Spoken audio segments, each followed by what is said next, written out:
Hey guys. This is part 5 of What If Naruto Died and the Kyuubi Took Over His Body. Hit like and subscribe if you like this one, and also please check the author in the description. Let's start. We are paid, that's all. We are God.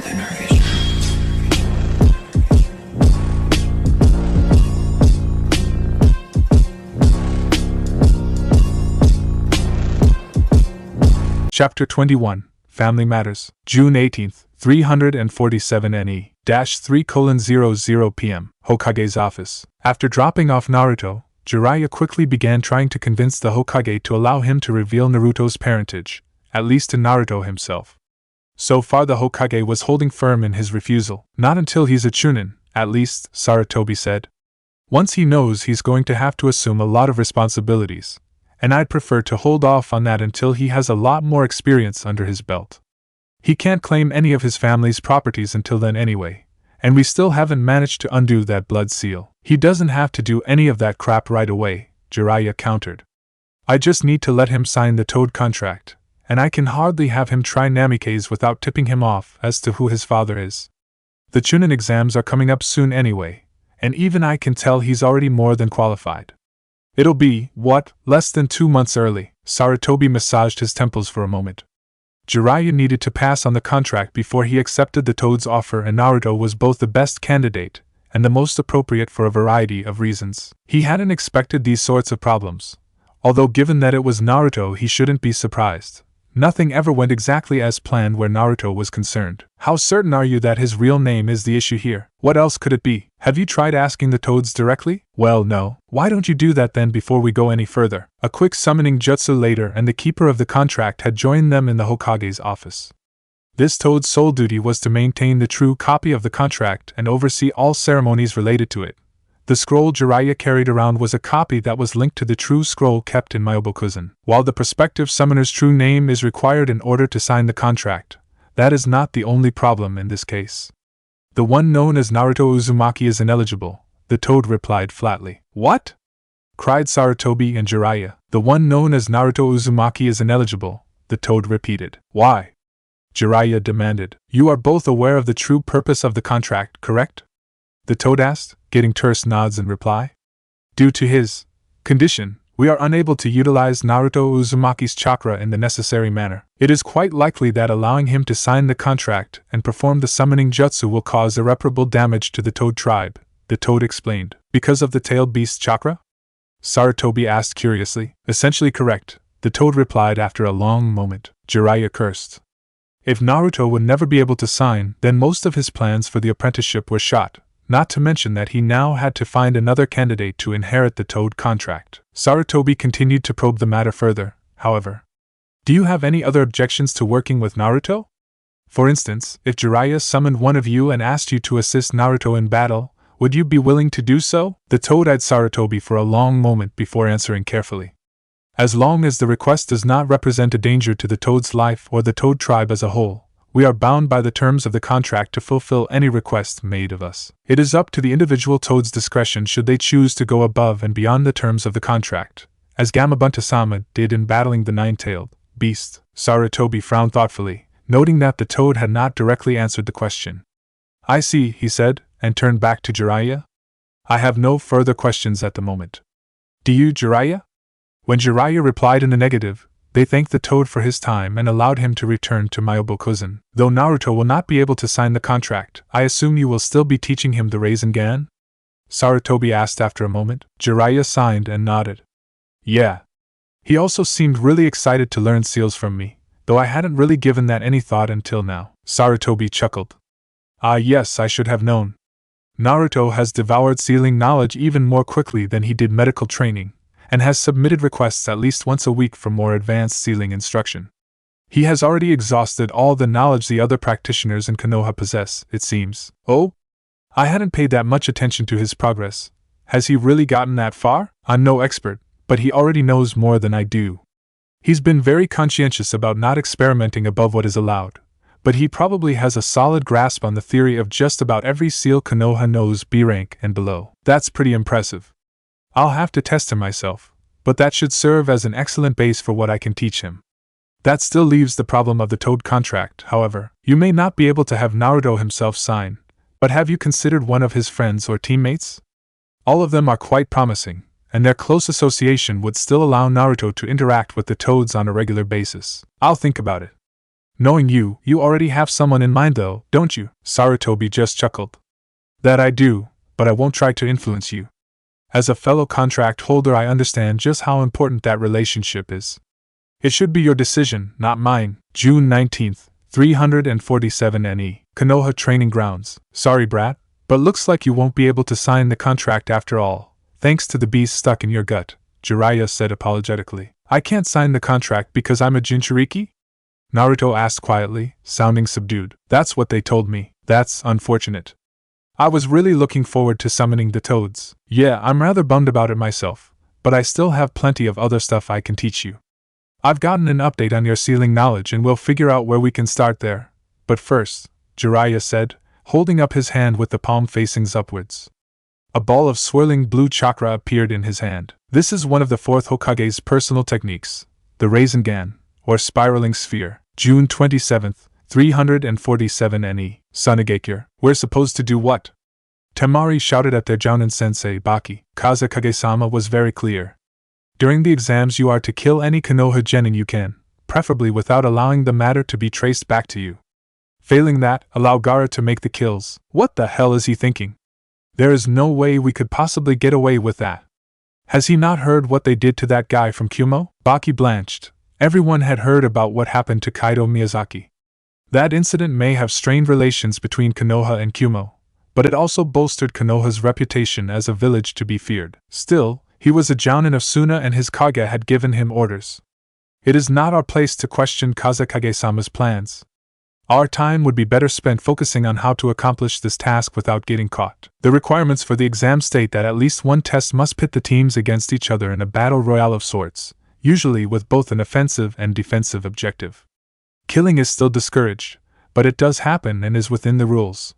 Even if we did get caught, they would be unable to do anything officially. I'm sure that Kumo guy thought the same thing, Temari snapped bitterly. Kankuro winced, but started off the discussion.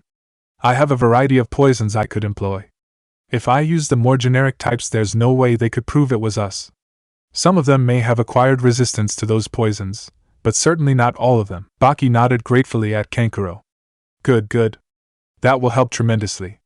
What about you, Tem? I'll just crush them all, Gaara said blandly, not even bothering to turn his head away from the window to look at the group. Baki looked like he wanted to object, but kept his mouth shut. He'd had a couple of close calls in the past and knew that whatever protection Gaara afforded his siblings did not extend to him. He turned a pleading eye to Temari. Temari moved over to stand next to Gaara. Her hand lifted hesitantly as if to grasp his shoulder, but the sand around Gaara's feet twitched, and she swiftly withdrew it. Gaara, you have to be very careful about who you kill and when.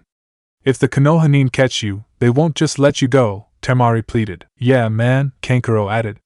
You'll have to wait until that battle royale thing starts. They won't be able to stop me, Gaara said dismissively. Gaara, please listen to me. It won't be like it is here, they won't just let it drop.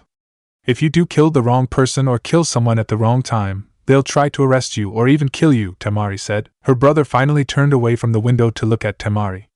His eyes had widened slightly, and he had a manic grin on his face. Do you think they could? He asked. Temari actually felt her heart stop beating for a long moment. His voice was filled with energy, and he sounded eager. He was excited at the thought that someone could kill him. She just shook her head in denial, unable to force any words past the lump that had formed in her throat. Kankuro and Baki both had stunned expressions on their faces. Gaara's grin slowly faded as he misinterpreted Temari's reaction. I guess not, he said quietly. He turned and began walking away. Temari just watched him leave, still paralyzed by what she had just heard. She couldn't have heard that right. She refused to believe that. July 1st, 347 NE. Amigakure, you three are to take your genin teams to the exams in Konoha. They have earned the right to represent AIM for this exam, and I am sure they will do our village proud. Thank you, Commander. However, while you are there, you and your teams will have a secondary mission. In this bag you will find 3 stones. Distribute them to your teams and make sure they keep the stones with them at all times. As you move about the village, they are to note when and where they vibrate, and who is in the area at the time. When you return, I will expect a comprehensive report on their findings. Understood, Commander. If I may ask, what will the stones be reacting to? It is better if you do not know at this time. Rest assured that you will be in no danger because of the stones or what they react to. Simply consider this a somewhat unusual scouting mission. Very well, Commander, and make sure they do not let the stones out of their possession. They are quite difficult to make, and I will be most displeased if one is lost. Understood, Commander. July 12th, 347 NE, 12:15 p.m. Ichiraku's ramen stand. Ino watched as Naruto continued to rapidly consume yet another bowl of ramen. Ever since the first time they had eaten here on the day of the team assignments, Naruto had insisted on coming back as often as possible. Fortunately, Hinata had helped her persuade Naruto to limit their visits to twice a week as a team, though Ino had the feeling that Naruto visited much more often on his own. Ino had also noticed that the bar had a lot of new fixtures, and that Tsuchi seemed to have a permanent grin whenever Naruto was in sight. Say, Ichiraku-san, Ino called out to the stand owner. You seem to be buying a lot of new equipment. I think everything in the stand has been replaced, Ino observed. Tsuchi just nodded eagerly. Naruto-sama's patronage has proven to be a great boon to my business. Once word spread that he liked the food here, we have had more customers than we can handle. The Akimichi approached me about working in one of their restaurants, but with Naruto-sama's help I was able to convince them to loan me enough funds to open a full-sized restaurant. Seriously? Ino asked, turning to look at Naruto with a raised eyebrow. He didn't even dignify her question with a response, instead slurping the broth out of the bowl loudly. Tsuchi nodded rapidly, his grin growing even wider. The grand opening is next week. Ayam-chan is actually over there right now making sure everything is set up. Ino just shook her head, deciding not to think about why Naruto would spend that much time and effort securing his source of ramen. She was about to ask for a refill on her water when Naruto's head whipped up and he dropped the bowl of ramen he had been eating. Naruto? Ino asked, not liking the stunned expression on his face. Tsuchi also appeared concerned, asking if something was wrong with the ramen, but Naruto just waved him off and darted out of the stand. Ino gaped at him and stood to chase after him before realizing that they had yet to pay. She turned to look at Tsuchi, reaching for her wallet, but he just waved her off with a concerned expression. Don't worry about it, he told her. I know Naruto-sama will return. Just make sure he's alright. Ino shouted her thanks behind her as she ran after Naruto.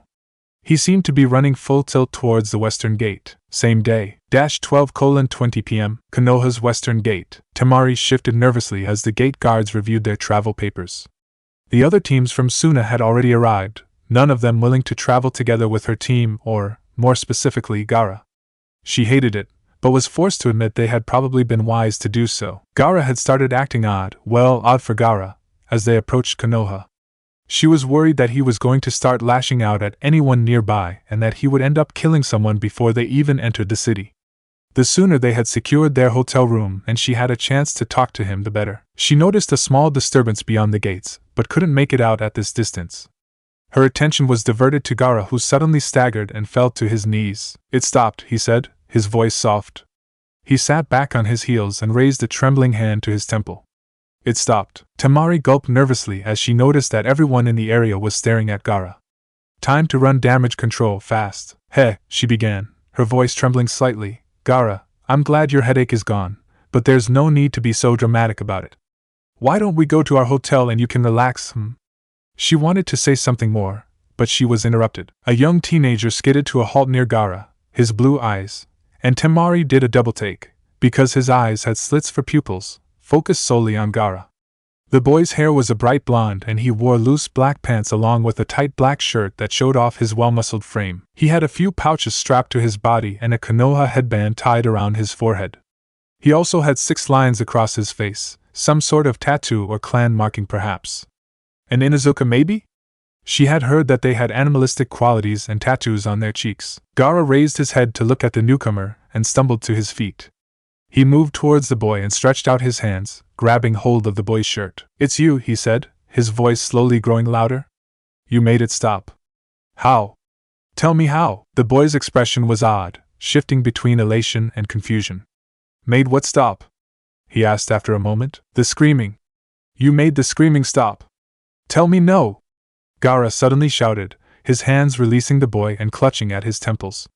No. Stop. I don't understand. The screaming? The boy growled. Temari shuddered.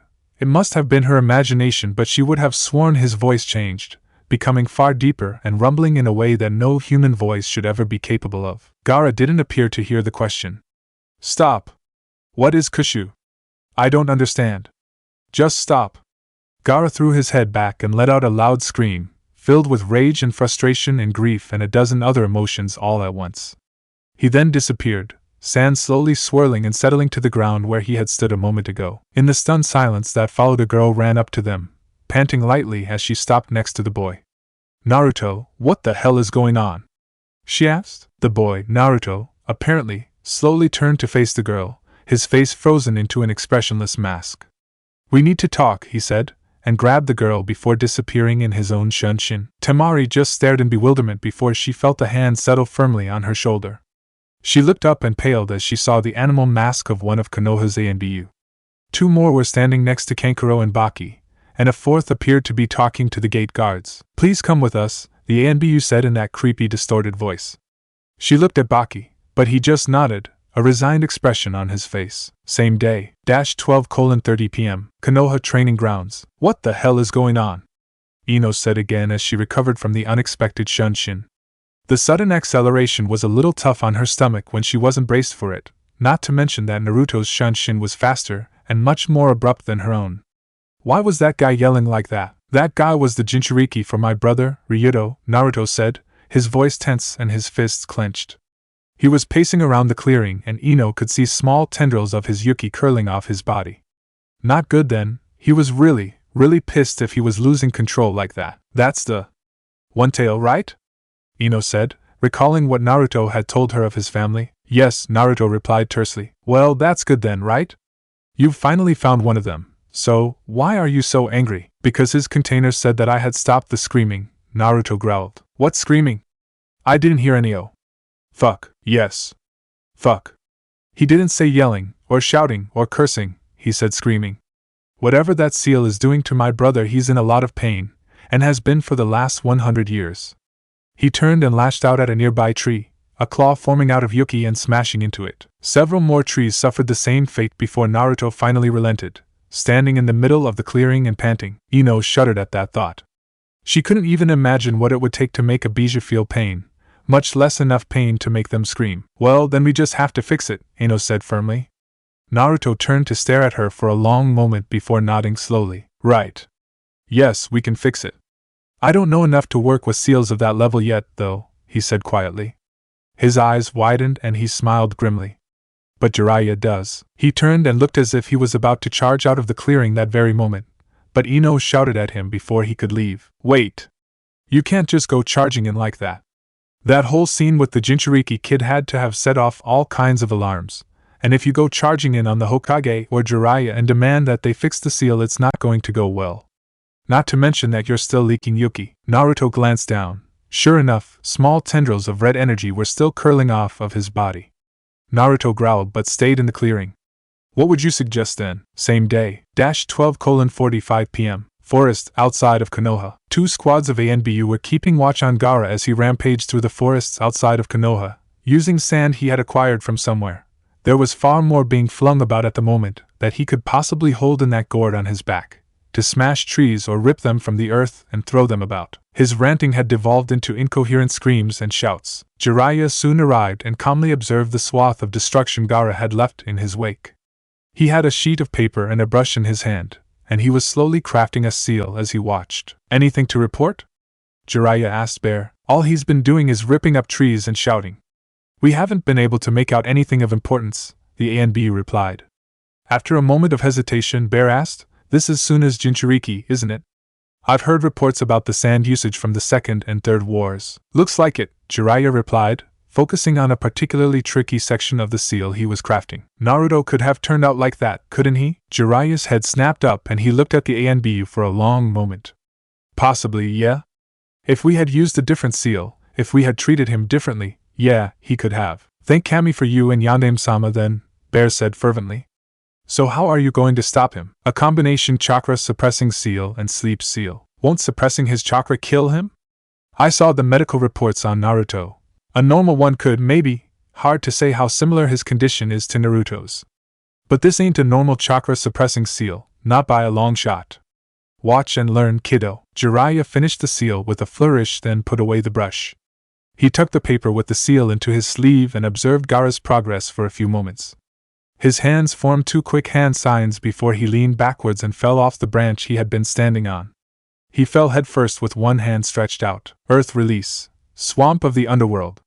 He shouted, intentionally drawing Gaara's attention. His leading hand made contact with the ground and sank straight into it, the rest of his body following until he had completely submerged. From the point of impact the ground began turning a dark, murky brown. The technique's effect reached Gaara's position within moments, and he stumbled to his knees with a splash as the ground beneath him suddenly turned into muck. Gaara wanted to lash out, but the strange white-haired man had disappeared immediately after using this technique. His sand was also getting heavier, weighed down by the water he was in. He cast about for another target, but was suddenly hit from behind by a heavy stream of water that stripped the sand armor from his body and further weighed down his sand. He whipped around as quickly as he could, pulling the small bits of sand that remained dry into a spear to attack with, but a sheet of paper suddenly blocked his vision. He felt a hand pressing against his forehead and a surge of chakra, then nothing. Jiraiya smirked to himself as Gaara crumpled at his feet. A quick scan confirmed that the seal was working as intended and that his organs were still functioning properly. "Damn, I'm good," he said smugly. He picked up the Jinchuriki and threw him over his shoulder, then began tree-hopping back to Konoha. Same day, 3:00 p.m. ANBU prison. Baki, Temari, and Kankuro were currently sitting on one side of a small table, shoved together uncomfortably in 3 chairs. An ANBU stood in each corner of the room, watching them with those expressionless masks. None of them had said a word since they entered the room. Temari knew it was an intimidation tactic, but she also knew it was working. The 3 of them had been escorted politely to this room where they had waited for nearly an hour before a man with a heavily scarred face had entered the room. He had smiled politely and asked them politely what had happened to their teammate at the gates and what could have triggered such a response. Baki had handled all the questions so far, signaling his genin to keep their mouths shut. Kankuro and Temari had no trouble complying with that request. The Konoha ninja had so far not even laid a hand on them, but all of them couldn't help but think of Gaara's murderous tendencies and the mission the Kazekage had given them. The scarred man had left after 30 minutes and the ninja from Suna had been left to wait, uncomfortable, hungry, and thirsty, with the ANBU still staring at them silently. Temari shuddered slightly. It was definitely working. The door opened again, and Temari felt the blood drain from her face as 2 men she recognized very, very well entered the room. The taller and younger of the pair had a large mane of white hair and very distinctive red lines starting under his eyes and running all the way down his face. Jiraiya of the Sannin. The older of the pair wore a simple white robe and matching hat with the symbol for fire written in large, bold strokes upon the hat. Hiruzen Sarutobi, Hokage of Konoha and the god of shinobi. She had heard that the Hokage liked to project a kind, grandfatherly image, but she saw no evidence of that here. His face was a grim stone mask, and he moved with purposeful strides as he swept into the room and stood across the table from them, his eyes sharp and piercing. "Sakamoto Jonin, I would like to thank you for your cooperation in this matter," the Hokage began, his tone even. "Technically speaking, your team has not committed any crime, and you could have easily demanded to be released immediately. Thank you, Hokage-sama. I understand how this situation must look, and in light of Suna's alliance with Konoha I am willing to endure this small inconvenience for the sake of continued good relations," Baki replied smoothly. Baki was one of Suna's most experienced jounin, but ultimately he had been selected to lead the team which held all 3 of the Kazekage's children because of his political acumen and diplomatic cunning. "Indeed," the Hokage said slowly, drawing out the word. "In light of our alliance, I would ask that you explain something for me. When the Kazekage informed me that you and your team would be attending the exams, he also assured me that, despite any reports we might have heard to the contrary, Gaara had overcome the problems caused by his status as the Jinchuriki of the one-tailed beast and was quite stable, almost docile," the Hokage said, his tone still even and calm. Baki gulped quietly. They were finally getting to the heart of the matter. Why, then, did Gaara have what appears to have been, for all intents and purposes, a psychotic break before he even managed to step through the gates of my village? I do not know, Hokage-sama. I have observed Gaara for many years now and have never known him to act in this manner. He seemed to fixate on that young genin, however. May I ask who that was? It is possible there is something unique to him that caused this reaction, Baki replied, doing his best to sound calm and reasonable. It was much harder when the Hokage's eyes narrowed even further when he asked about the young boy. Instead of answering, the Hokage turned to look at Jiraiya. The Toad Sage stepped forward and began asking his own questions. Who designed the seal holding back the one-tailed beast? He asked. Baki blinked, surprised at the question. He considered his reply carefully, but finally decided that there was no risk in answering. My understanding is that it is the same seal used since Suna first captured the one-tailed beast. Chiyo-sama was and is Suna's best sealing expert, and applied the seal herself. Jiraiya sighed quietly. Did anyone verify that the seal was applied properly? Did anyone actually examine the seal design? Kazekage-sama himself examined and approved the seal, Baki said. Did he request any special changes be made to the seal? Jiraiya pressed. Baki slowly sat back in his chair, considering Jiraiya carefully. He knew Jiraiya was a seal master, one of the few in all of the elemental nations. Baki himself only knew enough about seals to craft the common storage seal and exploding tags, but he didn't feel comfortable answering any more questions. Just because he didn't see the significance doesn't mean that Jiraiya couldn't pull something of value out of seemingly innocuous information. He had only said as much as he had because it was common knowledge as far as Suna was concerned. May I ask why you are so interested in the seal? Baki finally asked. Jiraiya shook his head in disgust. Because whoever wrote that seal on Gaara is either grossly incompetent and damn lucky or wasn't particularly interested in the Jinchuriki's well-being. What? Temari cried out, jumping to her feet and slamming her hands on the table. She gulped and quickly sat back down when everyone in the room turned to focus on her. Baki quickly spoke up, diverting the attention in the room back to himself. Am I to understand that you have managed to locate Gaara and that he allowed you to examine his seal? He asked, his voice tinged with disbelief. Allowed is such a strong word. I just snuck a quick peek while he was napping, Jiraiya said offhandedly. All three Suna ninjas surged to their feet, shouting in outrage. What have you done to my brother? Temari cried. If you hurt him I swear to Kami I'll started Kankuro. Hokage-sama, I must protest this violation of Baki began. Shut up! Yelled Jiraiya, his voice ringing loudly within the confined space. What the hell is wrong with you people? He's asleep. I haven't done anything to him, he explained. That's bullshit! Shouted Temari, more concerned about Gaara's safety than her own at this point. If you killed him I'll. Jiraiya's eyes narrowed as he turned to focus on Temari. Easy there, little lady. Why is that bullshit? Baki pushed Temari and Kankuro back into their seats and answered in their stead. Gaara-sama can't be asleep. He has never once slept since he was sealed. Both Jiraiya and the Hokage stared at Baki, and even the ANBU shifted slightly in their positions. Never, repeated Jiraiya slowly. You're trying to tell me that little shrimp has been awake from the moment he had the tailed beast stuck in him? Baki just nodded solemnly. As I'm sure you've heard, he complained of the screaming during his episode earlier. He says that he has heard that screaming nearly every moment of his life, and it keeps him awake. No one has ever been able to get a calming or sleeping jutsu to stick on him either. Whenever such a jutsu is applied his sand lashes out indiscriminately, and he wakes within a matter of minutes anyway. The Hokage glanced sharply at Jiraiya, but the seal master just waved him off. Well, he's getting a long overdue rest right now then, he said. Temari stared at him for a long moment, tears beginning to gather in her eyes. Really? He's really asleep? He's okay? She asked in a trembling voice. Jiraiya grinned and gave her a thumbs up. As if I would ever lie to a lady. Temari just sniffled, quickly wiping the tears away from her eyes. Thank you, she said, her voice thick. Thank you? Jiraiya coughed uncomfortably and turned back to Baki. Now that we've got that cleared up, back to what I was saying earlier. That's either the shittiest seal that still managed to function or the most malicious seal I've ever laid eyes on. And if you guys knew it was that bad for him and the Kazekage hasn't tried to have it changed or improved, I'm going with the latter. Baki shifted uncomfortably but didn't answer the implied question. Instead he asked, may I ask what about the seal would lead you to that conclusion? Jiraiya whipped out a sheet of paper and drew a circle, then divided the circle into 4 equal parts. Let's say this is your standard seal, he said, motioning to the paper. The other people in the room, even the Hokage, turned to pay attention to him. Despite the circumstances the sealing master was about to hold forth on his area of expertise, this was a priceless opportunity for the ninja in the room. Jiraiya smirked slightly as he caught the hand signals the ANBU sent each other, the two behind him complaining that they couldn't see the paper properly, and demanding that the others prepare to reproduce the images later. He always loved working with an appreciative audience, and so made sure to turn the paper back and forth to allow everyone in the room a clear view. He labeled each slice of the circle with a number, 1 through 4.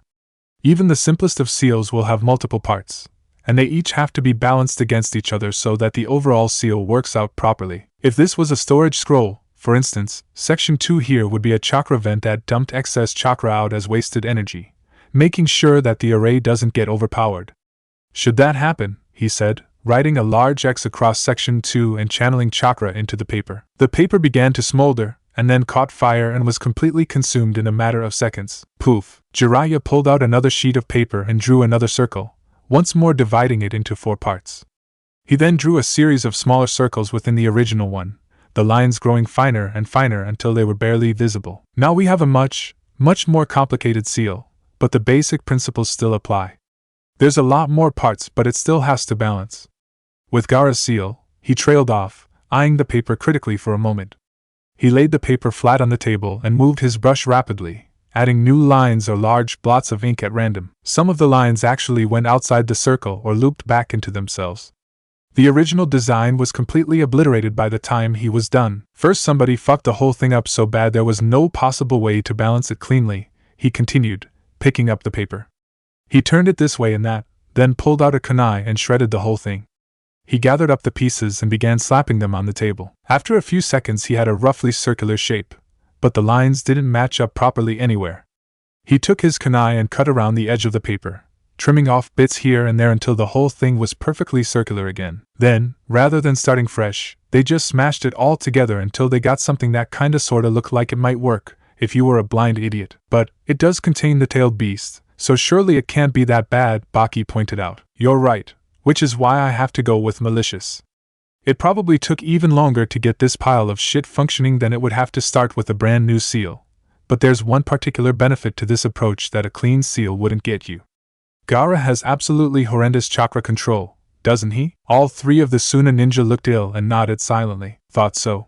His own chakra feeds into the seal just as much as the tailed beast does, and the seal just smashes them together at random, filters the chakra, pulls it apart, compresses it, stretches it, and so on. I couldn't tell you exactly what the screaming was, but if the tailed beasts really are just pure chakra and had to go through that, it wouldn't surprise me at all if it was pure torture for the one-tailed beast. Baki swallowed thickly as he processed this new information. How is that a benefit though? The Hokage answered this one. Come now, Sakamoto Jounin. I know you can't be that naive. Suna has always used their Jinchuriki as a weapon, but they have also always mistreated them and given the Jinchuriki no reason to love Suna or to feel loyal to it. As such, it would behoove the village to make sure their weapon requires their support in battle if he is to be effective, and thus limit the techniques he can use to only those granted by his status as a Jinchuriki. Can you help him? Temari asked in a quiet voice. Once again all eyes in the room turned towards her, but her gaze remained focused on Jiraiya. Maybe, he replied, his voice low, but interfering with an active shinobi to that extent would definitely violate the terms of our alliance with Suna. Fuck Suna, Temari snapped. Baki's head whipped around to look at her, but she faced his gaze with a fierce expression. Everyone in Suna hates Gaara, and by extension us. Even you have had a lot of trouble ever since you became our teacher. And now we find out that the Kazekage did this to Gaara on purpose? Fuck him, Temari snarled. The Hokage watched their interaction with interest, but added his own opinion to the conversation. As strongly as you feel about the matter, Suna is our ally and that would still be a betrayal. Kankuro cleared his throat loudly. About that, he said quietly. He looked at Baki and Temari with a raised eyebrow. Temari understood what he was asking quickly and nodded in reply. Baki stared at Kankuro for a long moment, then leaned back in his chair with a pensive expression on his face. If he went through with this, there would be no going back. That in mind, he considered the most likely outcome if he stopped Kankuro and Temari at this point. First, there was Gaara to consider. There was no predicting what he would do or say, especially if Konoha offered to fix his seal in exchange for information or his loyalty. Regardless of what the Hokage claimed, Baki was certain that Konoha would be more than willing to betray Suna or at least bend the terms of the alliance if there was something of sufficient value at stake. Konoha was the strongest of the 5 great villages, and Suna the weakest. Suna actually brought very little to the alliance, merely serving as a deterrent should IWA seek to start another war. Then there was the likelihood that Kankuro and Temari would disobey him for Gaara's sake and inform Konoha of the nature of their mission anyway. His time as their jounin instructor had made it very clear that their loyalty was to each other far more than to their father or the village, and he couldn't really blame them for feeling that way. He wondered if the Kazekage realized just how badly he had alienated his own children, and if he would even care if he did. Regardless, if they informed Konoha against his orders, he would be done for. Konoha would pull a Miyazaki on him or send him back to Suna to face the Kazekage's wrath for failing the mission so thoroughly and managing to lose all 3 of his children to Konoha. He wasn't entirely certain which he would prefer. If he did go along with this and tell Konoha, what would be the likely reaction? Mistrust, obviously. This could just as easily be a plot to plant spies within Konoha or to discredit them in the international arena by making them betray the terms of the alliance. Baki had no doubt that the Kazekage would deny all knowledge of issuing such a mission, especially since it had all been handled as a black op. There was no record anywhere that could possibly provide evidence for this. Still, Konoha had the Yamanaka clan who could supposedly read minds, and he could provide evidence that way, which would also reveal that he had intended to go along with it. That could go either way. Ninja were expected to follow orders even if they didn't personally agree with them, but he had also plotted to kill several genin from prominent clans within Konoha. Miyazaki's fate had made it very clear how Konoha would respond to such a threat, though the fact that he had no intention of acting personally might protect him there. He was a loyal Suna ninja though, had been for over 30 years. He had started a family there, though his wife had died several years ago, and his only son fallen in the line of duty a year before that. He had sacrificed much for his home and didn't intend to betray it now, even if the Kazekage seemed bound and determined to provoke Konoha into attacking them. He frowned as he thought about that, as he had many times since he first received his orders. Why would the Kazekage order them to attack their ally like this? Suna desperately needed more missions after the Wind Daimyo cut their funding and began using his personal samurai forces to handle the missions traditionally reserved for ninja. But weakening their only ally in such a manner seemed a very poor way to attract attention. And if, Kami forbid, Konoha decided to go to war over this incident, Suna would be crushed completely and utterly. Perhaps there was a way to help his charges and Sunagakure at the same time. He couldn't personally think of a way to turn the situation in that direction, but if he could convince the Hokage of his sincerity, perhaps he wouldn't have to think it through on his own. It seemed the only path that allowed him to survive the day intact and preserve his loyalty to Suna at the same time. He sighed, and finally looked up. Before we continue, I would like a guarantee of asylum for myself and my charges, and a solemn vow from Jiraiya that he will do everything in his power to help Gaara. If you can do that, you will have my full cooperation. And mine, echoed Kankuro and Temari. As the Hokage's eyes narrowed suspiciously, Baki closed his eyes and sent a silent prayer to whatever deity cared to listen. He was committed to his course now.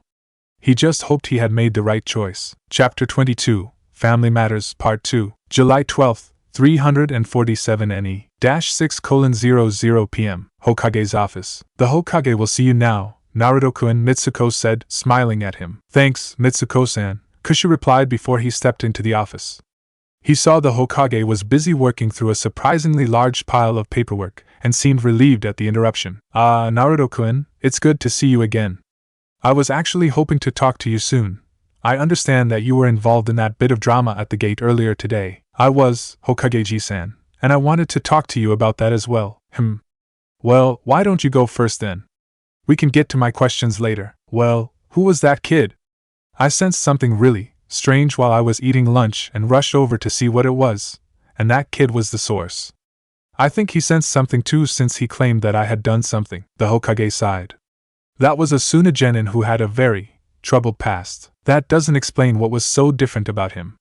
I've never felt anything like that before. Normally this would be considered a secret, but given the nature of it I will tell you. I ask only that you don't spread it around too much, the Hokage said quietly. When he received a nod in reply he continued, that boy was Gaara of the desert, the Jinchuriki of the one-tailed beast. Kushu forced his face to pale, remembering the plan he and Ino had come up with. The Hokage had already given him a better lead in that he had expected to have. When you say troubled past, the Hokage grimaced. Suna is not as understanding about his condition as Konoha has been about yours. There also seem to be some psychological effects from the seal as well which have complicated the matter. Kushu frowned. You mean they hate him and drove him insane, he said, his voice harsh. Another sigh, this one tired. That does seem to be the case. That could have been me, couldn't it? Kushu said, making his voice soft, almost fearful. No! Even if Konoha were so stupid as to blame you for the actions of what you contain, I would never have allowed something like that to happen, the Hokage replied immediately, his voice firm. Kushu allowed his expression to relax, looking at the Hokage gratefully. It was all too easy to manipulate the Hokage like this. It didn't work for more mundane matters, but whenever the topics of his burden or his family came up, the Hokage would quickly fold, seeming almost desperate to appease him. He made sure not to abuse that fact too often, but it had proven very useful over the years. Can we help him? Kushu asked. Surely there's something we can do to protect him. It's interesting that you should ask that, the Hokage said, smiling slightly. His teammates and Jounin sensei have actually approached Jiraiya with a request to fix Gaara's seal. As Jiraiya's apprentice, you would be able to learn a great deal from the process. In addition, there is a possibility that your presence might have a calming effect on Gaara that could help things go smoothly. That said, the opposite could also be true. Since you want to help him, however, I'm sure you'd be willing to give it a try. Absolutely, Hokage-san, Kushu said, smiling widely. July 13th, 347 NE. 11:00 p.m. The tower within the forest of death. Alright kiddo, time to see how much good you'll do. I want you to inject a small amount of chakra into Gaara. If my theory is right, the tailed beast chakra in you will react with the chakra in Gaara and slow everything down, which will make replacing his seal that much easier. If not, we'll have to do it the hard way. Kushu nodded solemnly and approached Gaara. He had been forced to wait over a day while Jiraiya designed the replacement seal and planned out his approach to this process. Jiraiya had determined early on that Gaara's old seal would have to go entirely, which meant adding a temporary seal to act as a bridge between the old seal and the new one. If Jiraiya's theory was correct, however, the complexity of the bridge would be greatly reduced and the entire process sped up considerably. The seal would be keyed to the one-tailed beast chakra and only pull that in, leaving any other chakra present in Gaara's body undisturbed. He had initially hoped that Jiraiya would be using the Death God's seal or some variant thereof, but it seemed that Jiraiya was instead using one of his own design that he had been working on for years. Although there were some similarities from what he could see, Gaara himself had been kept unconscious since Jiraiya first brought him in. Given that the kid had apparently never slept a moment in his entire life, Jiraiya and the Hokage had judged it a kindness to allow him to sleep now, and his team had agreed. They all hoped that the next time Gaara awoke he would never have to deal with the screaming again. Jiraiya, Kushu, and Gaara were the only ones in the room at the moment. Jiraiya had insisted that the fewer chakra presences in the room the better for this. Even Kushu would be ejected for the actual sealing if his presence did not calm Gaara's chakra. Jiraiya had already completed as much of the seal as he could, the writing covering most of Gaara's exposed skin and extending beyond his body onto sheets of sealing paper. The only portions missing were dealing with the transfer of the tailed beast from one seal to another, and Jiraiya needed to see how Gaara's chakra would react before he filled in that section. Kushu laid a hand on Gaara's shoulder and extended his chakra yuki mixed into Gaara's chakra network, rapidly moving towards the seal. He could feel small bits of his brother's yuki mixed in with Gaara's own chakra, but they were disjointed and didn't contain any part of Ryudo's consciousness. They were just remnants of expended energy, not active components of Ryudo's being. It looked like the seal supplied Gaara with power that way. It would certainly be effective in limiting Ryudo's influence. He finally reached the seal and entered pain. He flung himself backwards with a scream of agony, hitting the wall behind him with a loud crack. He curled into a ball and shuddered for several seconds, the mere echo of what he had felt causing his body to react involuntarily. He felt Jiraiya shaking him and saying something, but the words didn't penetrate at first. 2. Come on kid, talk to me, I'm alright, he finally managed to say, his voice hoarse. He channeled Yuki into his throat, quickly healing the torn muscles before he repeated his words, his voice clear. I'm alright, like hell you are. I've heard people scream like that before, and alright is the last word I would use to describe what made them do it. What the hell was that? I finally got to the seal and started to enter it. The seal did that to you? Jiraiya asked, shock evident in his tone. Yeah. And he has had to endure that every minute of every day since he was sealed, Kushu said angrily. I don't think he feels it directly, else he would have died long ago, Jiraiya replied, turning to look at Gaara. Still, even an echo of something like that would be pretty nasty. Kushu pushed himself to his feet and started to move back to Gaara, but Jiraiya grabbed his shoulder. Whoa, where do you think you're going? To try again, Kushu said simply. Say what now? Every minute we delay is another minute he has to endure that, even if it's just an echo, Kushu replied. He knew Jiraiya thought he was talking about Gaara, and he wasn't about to correct his mistaken assumption. He also wasn't about to let his brother endure something like that a single moment longer than necessary. Jiraiya stared into Naruto's face for several seconds, his eyes searching. He saw anger and a bit of pain, but overriding it all was grim determination. He nodded slowly, a small, proud smile on his face. "All right, kid, if you're sure, give it another shot. If that happens again, though, I'm cutting this little project short." Torturing yourself isn't going to help him any. Kushin knelt beside Gaara again, once more laying his hand on his shoulder. He moved through the chakra network quickly, but paused outside the seal. If he just charged in again, the same thing would happen. He needed something to block the pain, or something to act as a buffer of sorts. Something like a layer of chakra. He started pulling deeply on the body's pure chakra reserves, constructing a thick shell around his yuki. He cautiously extended the tiniest bit of shielded yuki into the seal. He could feel the shell eroding as the seal interacted with the chakra, and a small bit of pain leaked through, but it was nothing like the sheer agony he had experienced earlier. He paused, trying to estimate how much chakra it would take to maintain that shield and how long he could hold it. After a few seconds he grinned. He had more than enough chakra for this. He took a steadying breath, made his body nod firmly at Jiraiya, then plunged into the seal. Jiraiya watched as Naruto's hand, then his entire body, began to radiate chakra.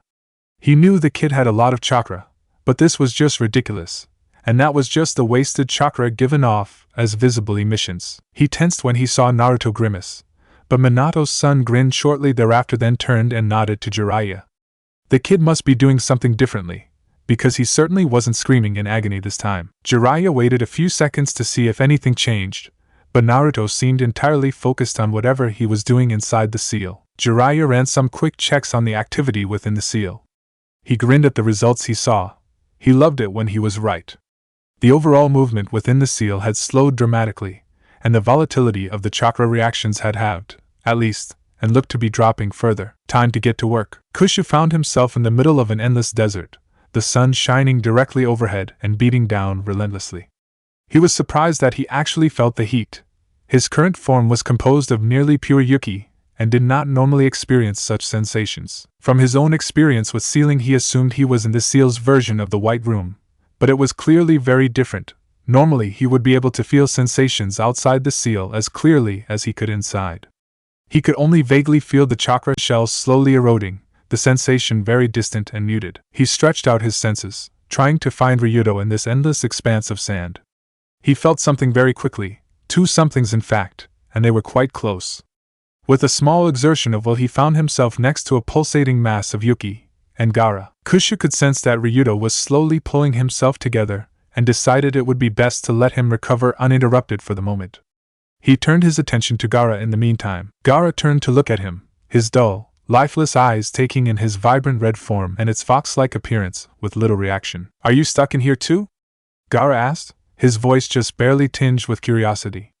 "It's not so bad, now that the screaming has stopped." Kushu considered the boy silently. He hadn't actually given much thought about what to do with the Jinchuriki. His thoughts had focused on helping Ryudo, on the clear and attainable goal of improving his seal. Could he kill Gaara? Allow Ryudo to take over the body as he had taken over his own vessel? It was possible, certainly. He could stretch out his yuki and destroy Gaara easily, though he was unsure that doing so would kill his soul or his mind. There would be no way for Ryudo to possibly pretend to be Gaara, though, and it was doubtful that Ryudo could even deflect suspicion skillfully enough to avoid immediate discovery should they be willing to accept his amnesia and radical personality shift. No, killing Gaara wouldn't help matters much, if at all. It seemed he would have to take the diplomatic approach. Again, he compressed his yuki and mentally performed a henge, adopting the appearance of his vessel. Gaara's eyes widened in recognition. You're the one who made the screaming stop. Did you do it again?" "Yes," Kushu replied, moving over to sit next to Gaara. "I made it stop again, and soon I'll be able to make it stop forever." Gaara slowly began to smile as he considered that thought. "No more screaming. To make it stop forever, though, I'm going to need your help." "Anything," Gaara replied immediately. Good. "Tell me, do you know what a Jinchuriki is?" Gaara's smile slipped, and he nodded dully. "Yes. An abomination that doesn't deserve to live," he quoted. No. Jinchuriki is a general term applied to a human being with a tailed beast sealed inside of them. For instance, you have the one-tailed beast sealed inside of you. "So I have been told," Gaara replied. Kushu stared at him for a few seconds before he pointed at the mass of yuki Gaara had been staring at earlier. Gaara blinked slowly before his eyes widened in understanding. Surprising. In the stories it was hundreds of feet tall and made entirely of sand. He can look like that, I'm sure, but this is the true form of a tailed beast. Gaara nodded slowly before his eyes narrowed. How do you know that? Are you a Jinchuriki too? Is that why you can make the screaming stop? Jiraiya paused to examine his work, absent-mindedly wiping the sweat off his face. The new seal design he was using for Gaara was the most complex he had ever written.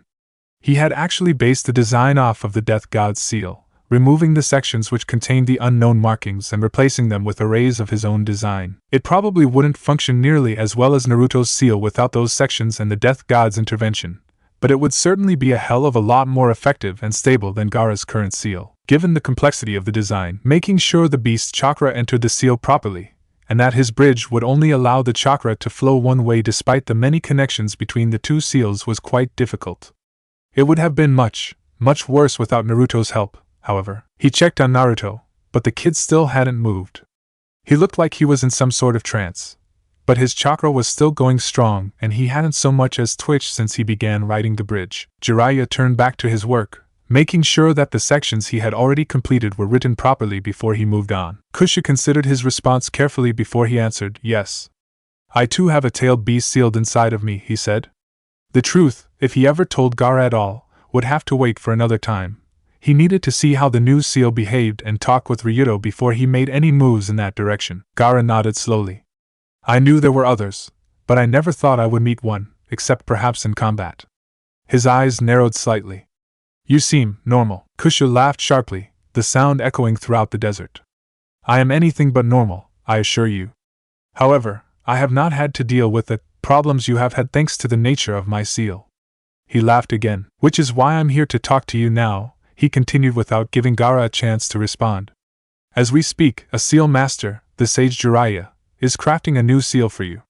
Once it is complete you will never have to deal with the screaming again. Gaara's face twisted into a smile and his eyes brightening before his expression suddenly turned wary. Why are you doing this? 2 reasons, because your team asked, and because I asked? Gaara's eyes widened again, his expression slipping into disbelief. They would do that. You would do that? Of course I would, Kusha said, speaking to more than just Gaara. In every way that matters you are my brother. I'm sure your team feels the same. Kusha's smile widened as he saw the ball of Yuki that comprised Ryudo's form beginning to calm. He wandered over to stand next to the ball, appearing merely to examine it curiously. He let his attention drift to his body for a moment, and noted that Jiraiya was finishing up the bridge between the seals. The transfer would start soon. Knowing that Gaara was watching his every movement, he slowly and deliberately raised his hand before plunging it into the ball of Yuki. Underneath the surface he pulled a portion of Ryudo's Yuki into himself and allowed a portion of his own to dissolve into the mass. In this manner he could gather Ryudo's memories and leave some of his own behind to help guide his brother in the days ahead. He closed his eyes, forcing back tears as a blissful feeling swept over him. Ino's description was very apt, as it did indeed feel like his very soul was singing. He could feel Ryudo's response even as they assimilated each other's memories. Tears began leaking from Kusha's eyes for a very different reason as he vicariously experienced the last 100 years of Ryudo's life. It was mostly nothing but pain, endless, all-consuming pain. There were brief moments of peace. He had broken out of his seal quickly the first time, laying waste to everything around him as he struggled to reach the nearest portal back to Makai. He hadn't made it. The second moment of peace came soon after, and then the pain started. Kusha growled in disgust and anger as he reviewed the timeline in his head. Ryudo had been sealed in a ceremonial urn the first time, a human adult the second. The histories he had seen had not mentioned this third sealing, but with his new knowledge it was obvious what had happened. The ninja had noticed that the adult would not last long and chosen a new vessel along with a new seal. It wasn't even an act of desperation. They had plenty of time to create a proper seal. They had intentionally designed the seal to disrupt Ryudo's Yuki as much as possible. He stifled his budding rage and focused his attention back on Ryudo. He couldn't undo the century of torture, much as he might want to, but he could make it easier to deal with. It seemed his studies in sealing would finally prove useful. He injected more Yuki into Ryudo's form, sweeping through his brother's form and pulling certain bits of Yuki into a ball. Those bits represented Ryudo's memories of the last 100 years, and the pain and misery he had endured. He wished that he could remove them altogether, but that would likely prove impossible even for him. For good or ill, they were a part of Ryudo. Once he had them gathered up, He imagined a locking seal surrounding the ball, and with a mental effort hardened it. Ryudo's Yuki swept over it for a long moment, but the seal gave off a strong sense of warning and foreboding, and the Yuki left it alone, for the moment. The seal would fail eventually, but Ryudo would be able to deal with the memories in his own time. Regretfully, Kusha pulled away from the mass of Yuki and turned back to Gaara. The Suna genin was starting at him with a curious expression. "The new seal will activate soon," Kusha said, heading off Gaara's questions. "I'm not entirely certain what will happen to you, but this chakra will probably leave here in some fashion. Don't fight it when that happens. Once everything is taken care of and you are free to move about, come find me again.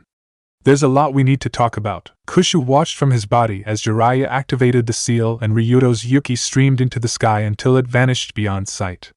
Kushu made sure to use his human chakra as a buffer for as long as Ryudo was in the current seal, sparing him as much pain as possible. He turned to Gaara before leaving the seal himself. "Oh, and one last thing, keep an open mind. You aren't the only one who has suffered." With that cryptic message, he left. Jiraiya grinned to himself as he watched the activity in the old seal stop completely. That had gone even more smoothly than he had dared hope, no doubt thanks to his newest student. The kid was finally coming out of his trance, looking a little winded but none the worse for wear.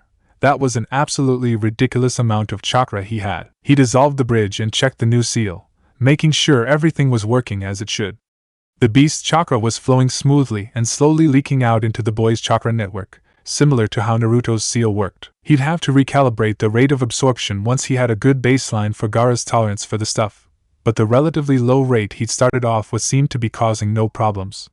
That would be Tsuer, Shizen-chan's department though. He turned his attention to the old seal and took great relish in dissolving the disgusting thing.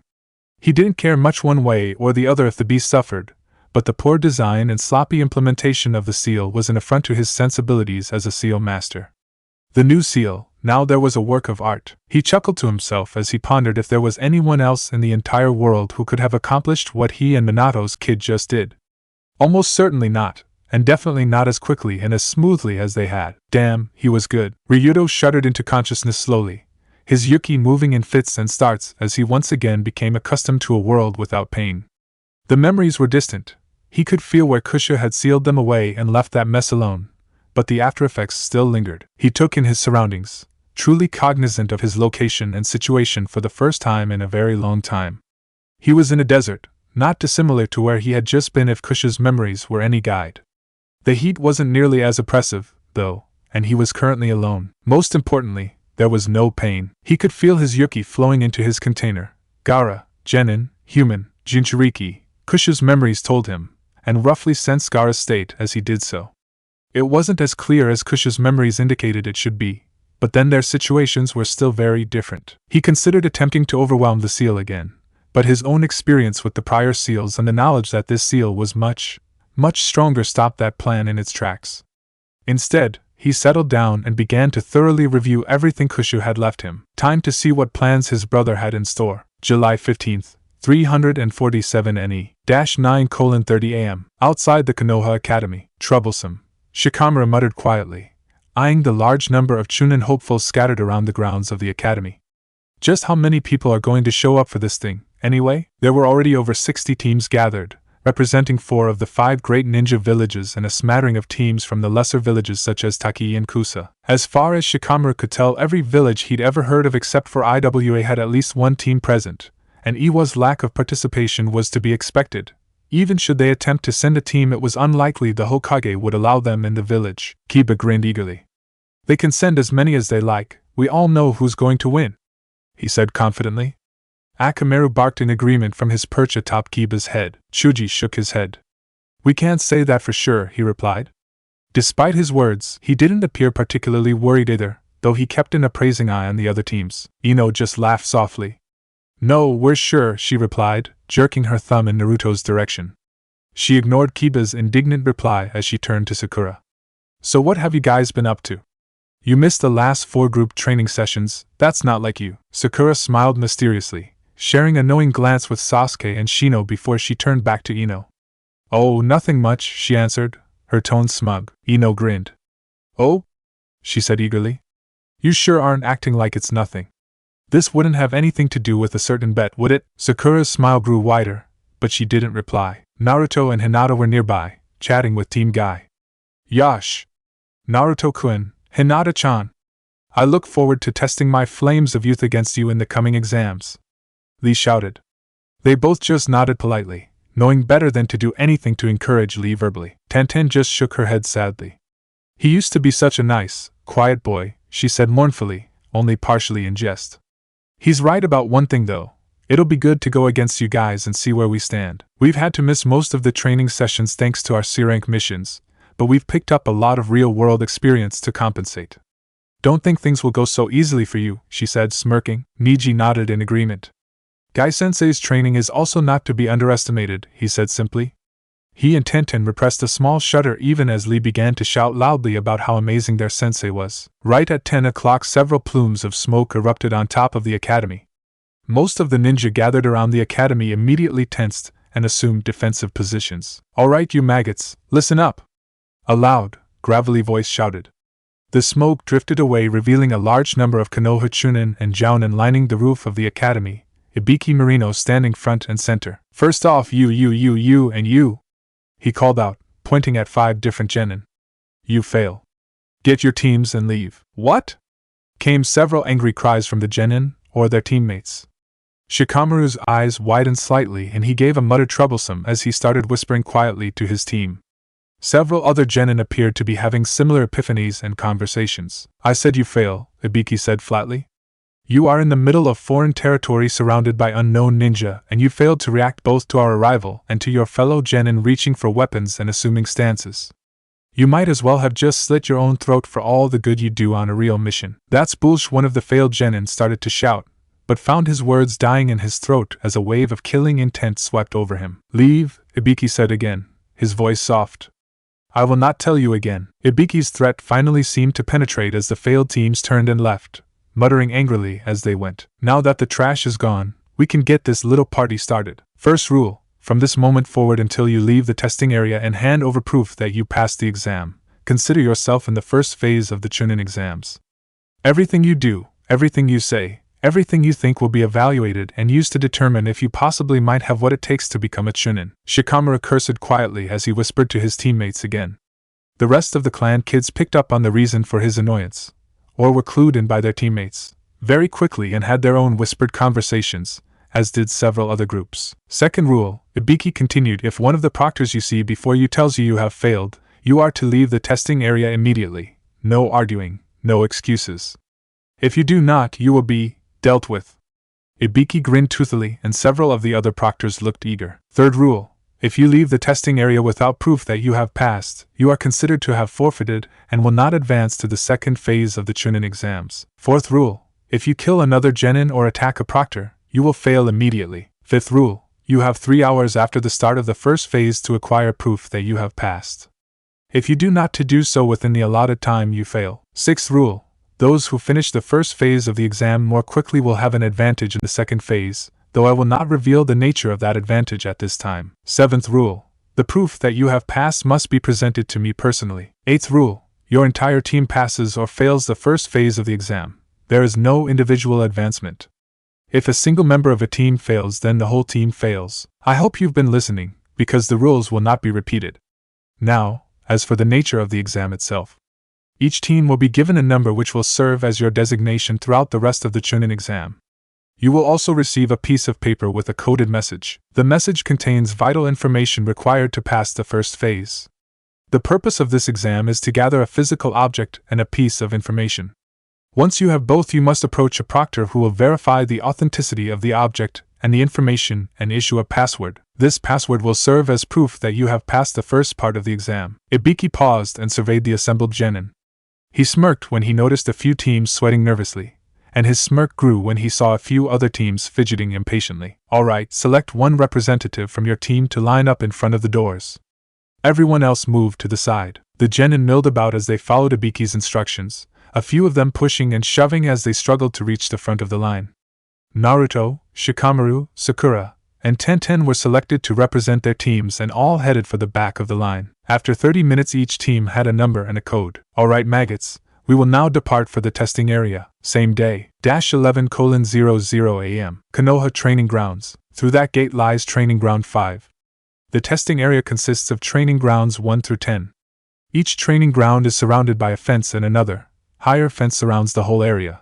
So no excuses about not knowing the limits of the testing area. The proctors are already scattered through the training grounds, and I will remain right here. If any of you maggots need extra help, I will be providing additional information in 1 hour. Whether it will help you or not remains to be seen, so weigh your options carefully, Ibiki said. He then moved over to a table and chair that had been set up earlier and started flipping through the scrolls laid out on the table, seemingly ignoring the gathered genin. Several teams took off immediately into the training grounds, while others hunkered down to wait for the additional information. Team 7, along with the other rookie teams, consulted briefly before exchanging nods. Naruto pulled out a scroll and a large cloud of smoke covered the group, drawing attention to them. As the smoke cleared, the genin who remained in the field could see food and water being passed around as the group settled in and began to chat amongst themselves. A few teams who had been wavering in their decisions decided to follow the Konoha team's lead, assuming that they had inside information that told them it would be better to wait. Ibiki smirked to himself. Same day, 11:15 a.m. Training Ground 3. Have you got the code yet, Ino? Naruto asked. Please, it's a shift cipher. I had this done before we left the academy. The code has 2 parts. The first is a shinobi must prepare before it is too late, and the second is 3 rivers meet 4 trees to yield 1 path. Hinata nodded slowly, her Byakugan activated as she scanned around the area. There is a small stream nearby that heads in the direction of Training Ground 4. I think we should start there. Sounds good, Naruto said. I'd say that the shinobi saying is the information we need, and that the second part will lead us to the object. Ino grinned. You'd think they could make this a little harder for us. Same day, 11:20 a.m. Training Ground 1. You have failed the exam. Leave immediately, a proctor told the Kiri team. The Kiri genin all tensed, and one of them snapped. On what grounds? Because I said so, genin. You are to leave the training grounds immediately, or you will be dealt with. The Kiri team tensed, but slowly turned and began walking away. This only provided cover as they flashed through hand signs and launched jutsu using the water from the nearby stream. The torrent of water slammed into the proctor and dispelled the henge covering his form, revealing a Hoshi genin. His teammates leapt to his side as he pulled himself to his feet. How did you know?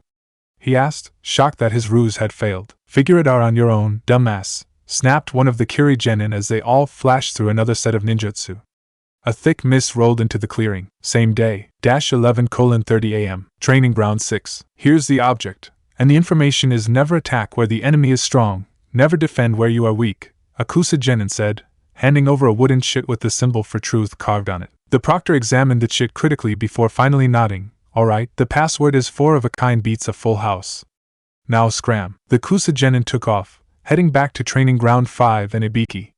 Once they were out of sight, the proctor turned to address the tree beside him. You got a proctor tagged, Shino? The tree wavered and faded to reveal Shino and Sasuke, and the proctor's form blurred to reveal Sakura. Of course, Sakura-san. Then lead on, Sakura said with a grin. Same day, 11:45 a.m. Training Ground 9. Yash! It is a sign of our unending youthfulness that we would receive a clue that leads us to our own training ground. Tenten didn't even bother to reply, instead hopping towards another tree, heading for the landmark their code indicated.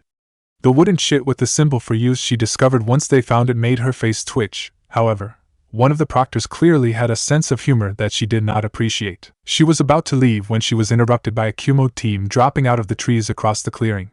Lee watched them curiously, and Niji just shook his head in disappointment. Thanks for finding the object for us, one of the genin said, waving his kunai menacingly. Now just hand it over and we'll be on our way. Tenten sighed as she turned to face the other genin team. You guys do realize there's a reason we found this so quickly, don't you? The other genin scoffed. Yeah, this is your hometown. Why do you think we decided to follow you in the first place? Now hand it over. We may not be able to kill you, but we can still hurt you plenty, he added threateningly. Tenten just sighed and whipped a kunai towards him. The Kyuubi genin tensed but just watched in disbelief as the kunai sailed past him, not even close to hitting him. Wow, your aim sucks, he said before he heard an ominous creaking behind him. He turned just in time to see a large log swing out of the tree and slam into him, throwing him across the clearing. More logs caught his teammates, as they too were tossed about the clearing. He groaned as he looked up, his head swimming. You set traps that fast? He managed to get out before falling unconscious.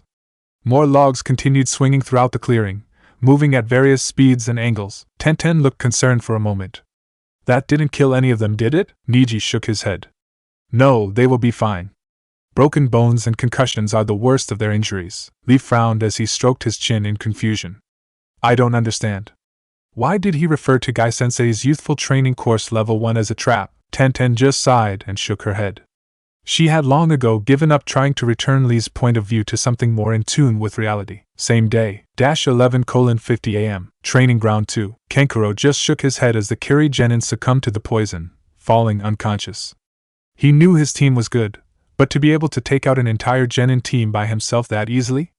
He didn't think Suna's standards were that much higher. Come on, Gaara, Tamari said quietly, let's get this farce over with. Her teammate said nothing, just following behind Tamari at a sedate pace. Same day, 12:00 p.m., Training Ground 5. There should be a limit to how lazy you can be, you know, Kiba said quietly as his team exited the training ground and walked towards Ibiki. Shikamaru just shrugged. Why go through all that trouble when we only need the password? They walked up to Ibiki, who just stared at them impassively. The mountain pass is frozen, Shikamaru said. Ibiki scanned over the scroll in front of him before he nodded, striking through a line on the scroll with his brush. Team 73 passes, he called out loudly. More quietly, he said, you're the 8th team to pass, not bad. The picnic was a nice touch, by the way. Shikamaru just shrugged as he walked away, heading for the picnic Ibiki had mentioned. Sure enough, the figures of the clan kids could still be seen munching on snacks and chatting merrily. Shikamaru walked over to where his counterpart was lying on the grass and staring up at the sky, plopping down beside the illusion. Kiba stared at them for a long moment, but other than the scent couldn't actually tell the difference between them. That's just creepy, he said. He put his hands together in a ram's seal and dispelled the illusion. The picnic wavered for a moment, then dispersed. He snickered to himself when he heard another team walk up to Ibiki and say, the mountain pass is frozen. Ibiki made a show of looking over the scroll before announcing loudly, sorry, that password is no good. Team 54 fails. Shikamaru frowned to himself. Ibiki had announced their team number rather loudly too. He really hoped that didn't mean what he thought it did. He decided to pay closer attention to future announcements anyway. After Ibiki dealt with the team that had just failed, he stood up. All right, maggots, it's been an hour. Time for the additional information, he shouted. The teams who had chosen to remain behind, 18 in total, looked up eagerly. The additional information is, there are only 30 valid passwords, and 8 of them have been used. Oh, and you have 58 minutes remaining before the first phase of the exam ends. That is all. Smirking, he sat back down and resumed flipping through the scrolls spread out on the table. His smirk widened into a grin as he saw the teams who hadn't yet entered the training grounds pale and start swearing loudly as they panicked and rushed through the gate. He really loved his job sometimes. Chapter 23. I've got your number. July 15th, 347 NE. 12:45 p.m. Outside Training Ground 5. All 4 of the rookie teams had successfully passed the first phase at this point, and were simply waiting for time to expire. A total of 21 teams had passed so far, with Konoha making a particularly strong showing with 10 teams passing the first phase already. Of course, they had also started with the most teams, so that was to be expected. Shikamaru had just revealed how his team had passed, and was feeling slightly uncomfortable with the stares he was receiving at the moment. The tension was broken as Naruto began to chuckle lowly, his voice soon rising into full-blown laughter. You just eavesdropped on a proctor. Of course it's so you, Naruto said through his laughter. The other kids just shook their heads and relaxed, a bit of grudging admiration in their expressions. Anyway, I've got an inkling as to what the next test will involve, and it promises to be particularly troublesome, Shikamaru said lowly. Ibiki has been announcing the team numbers very loudly, and he mentioned at the beginning that the numbers we received would serve as our designations for the entire exam. They don't actually need those numbers to determine who passed or failed though, and there's certainly no need to announce them so loudly normally. So what? He wants us to make note of the team numbers for some reason? Kiba asked. Sakura sucked in a breath with a low hiss. Crap. Have you guys been tracking which team is which? She asked her team. Sasuke and Shino just shook their heads. I think we'd better start right now. Shikamaru nodded in agreement. Yeah, I think we're going to have to do something based on team numbers, and it's going to be a lot harder if we have no idea which team is which. I've been tracking them since we got here, but I don't know the numbers on the first 7 teams, he finished, quickly filling in the other genin on the team numbers he knew. A few more teams entered the clearing, bringing the total to 26. Ibiki stood up from his desk the moment the hour hit 1 o'clock. All right, maggots, time's up. Congratulations to all of those who managed to pass.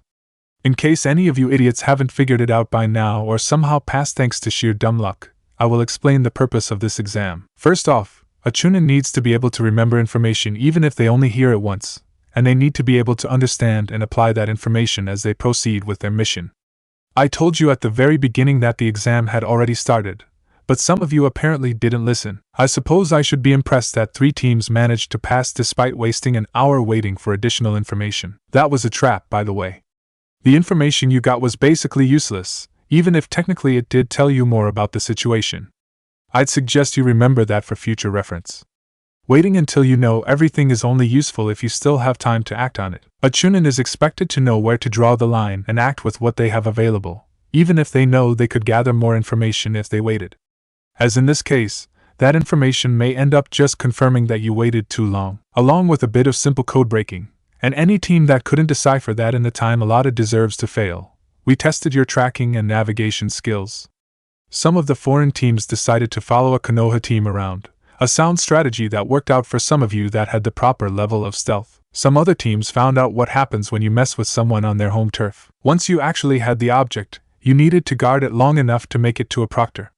7 teams had their item taken from them, and 6 teams handed their object and information over to another team posing as a proctor. One of those fake proctor teams actually handed off their own object and info to another fake proctor. Once again, they deserve to fail. Not all of your enemies are going to attack you face to face. One team actually got their password and failed to protect it. I told you at the very beginning that the exam wasn't over until you presented proof that you had passed. Letting an enemy get wind of vital information is just as bad or even worse than failing to obtain it yourself. Ibiki paused for a moment, picking up a sheet of paper from the table. Alright, now for the second phase of the exams. Your proctor should be along any. A large plume of smoke exploded in the clearing and there were 4 rapid thunks of metal striking wood. As the smoke cleared, the assembled genin could make out a banner proclaiming the sexy, single Anko Mitarashi, proctor for the second phase. Anko herself stood proudly, her hands on her hips as her trenchcoat flapped loosely in the breeze, revealing her typical miniskirt and skin-tight mesh bodysuit. Her violet hair was pulled into a spiky ponytail, her bangs almost completely covering her headband. Alright boys and girls, listen up. I'm Anko Mitarashi, your proctor for the second phase of the exams. You're done, right, Ibiki? Anko said, sauntering over to the scarred jounin. She snatched the scroll out of his hand and looked it over quickly before rolling it up and tucking it into her trenchcoat. Ibiki just waved her on. You can have the little maggots. I'm sick of looking at them. Great, Anko said, clapping her hands together loudly. Alright kiddos, follow me to the next testing area, she said, and immediately leapt into the tree behind her before tree-hopping away quickly. The genin scrambled to their feet and followed her, leaving Ibiki and the other proctors behind to deal with the genin still stuck in the training grounds. 30 minutes later, Anko finally stopped near a large fence with signs plastered all over it. The signs all said some variation of warning and danger. This, boys and girls, will be the testing area for the next phase of the exams. Before we get any further, however, you've got a choice to make. You can call it quits right here, or continue on with the exams, Anko said, smirking. Silence permeated the clearing for a moment before a genin from Kumo hesitantly asked, why would we quit? Glad you asked? Anko replied. You would quit because from this point on the kitty gloves come off. You can, and most likely will, die if you go in there. It's known as the Forest of Death for a reason. Even without fighting the other teams, there are plenty of cute, furry little animals in there that will rip your face off. She sighed dramatically. It's like a home away from home. This caused a ripple of laughter to spread among the genin, until they realized that none of the teams from Konoha were laughing. My cute little slaves, you can call them proctors if you want, will be passing around waivers. In the probable event of your gruesome demise, this will absolve Konoha of any responsibility. We did warn you, after all. Yes, Konoha teams have to sign them too. It cuts down on the paperwork. Once you have signatures from your entire team, turn them back into a handy slave so we can keep moving. Anko waited impatiently, juggling a few kunai to pass the time. Once the other proctors signaled that all the waivers had been collected, she resumed speaking. Great. Now for the rules. First rule, you have 3 days from the moment the second phase begins to deliver all required items to the tower in the middle of the forest in order to pass. Wait, 3 days? We don't have any packs or tents with us, cried out the sole remaining Hoshi team. Not my problem, shithead. You hear anyone else complaining? They either have the equipment on them somehow or are prepared to cope, as any Chunin should. Moving on. Second rule. You may not leave the forest of death for any reason once the second phase begins. Doing so will cause you to fail the exams. Third rule. You may not enter the tower without first presenting the required items. Doing so will cause you to fail the exams. Fourth rule. Attacking an exam proctor will cause you to fail. Fifth rule. Your entire team must be present and alive in order to pass. If a single member of your team dies or fails, the entire team fails. Now for the particulars. Each team will be issued a marker with their team number written on it. In order to pass, your team must present its own marker in addition to 2 other specific team markers to a proctor at the tower.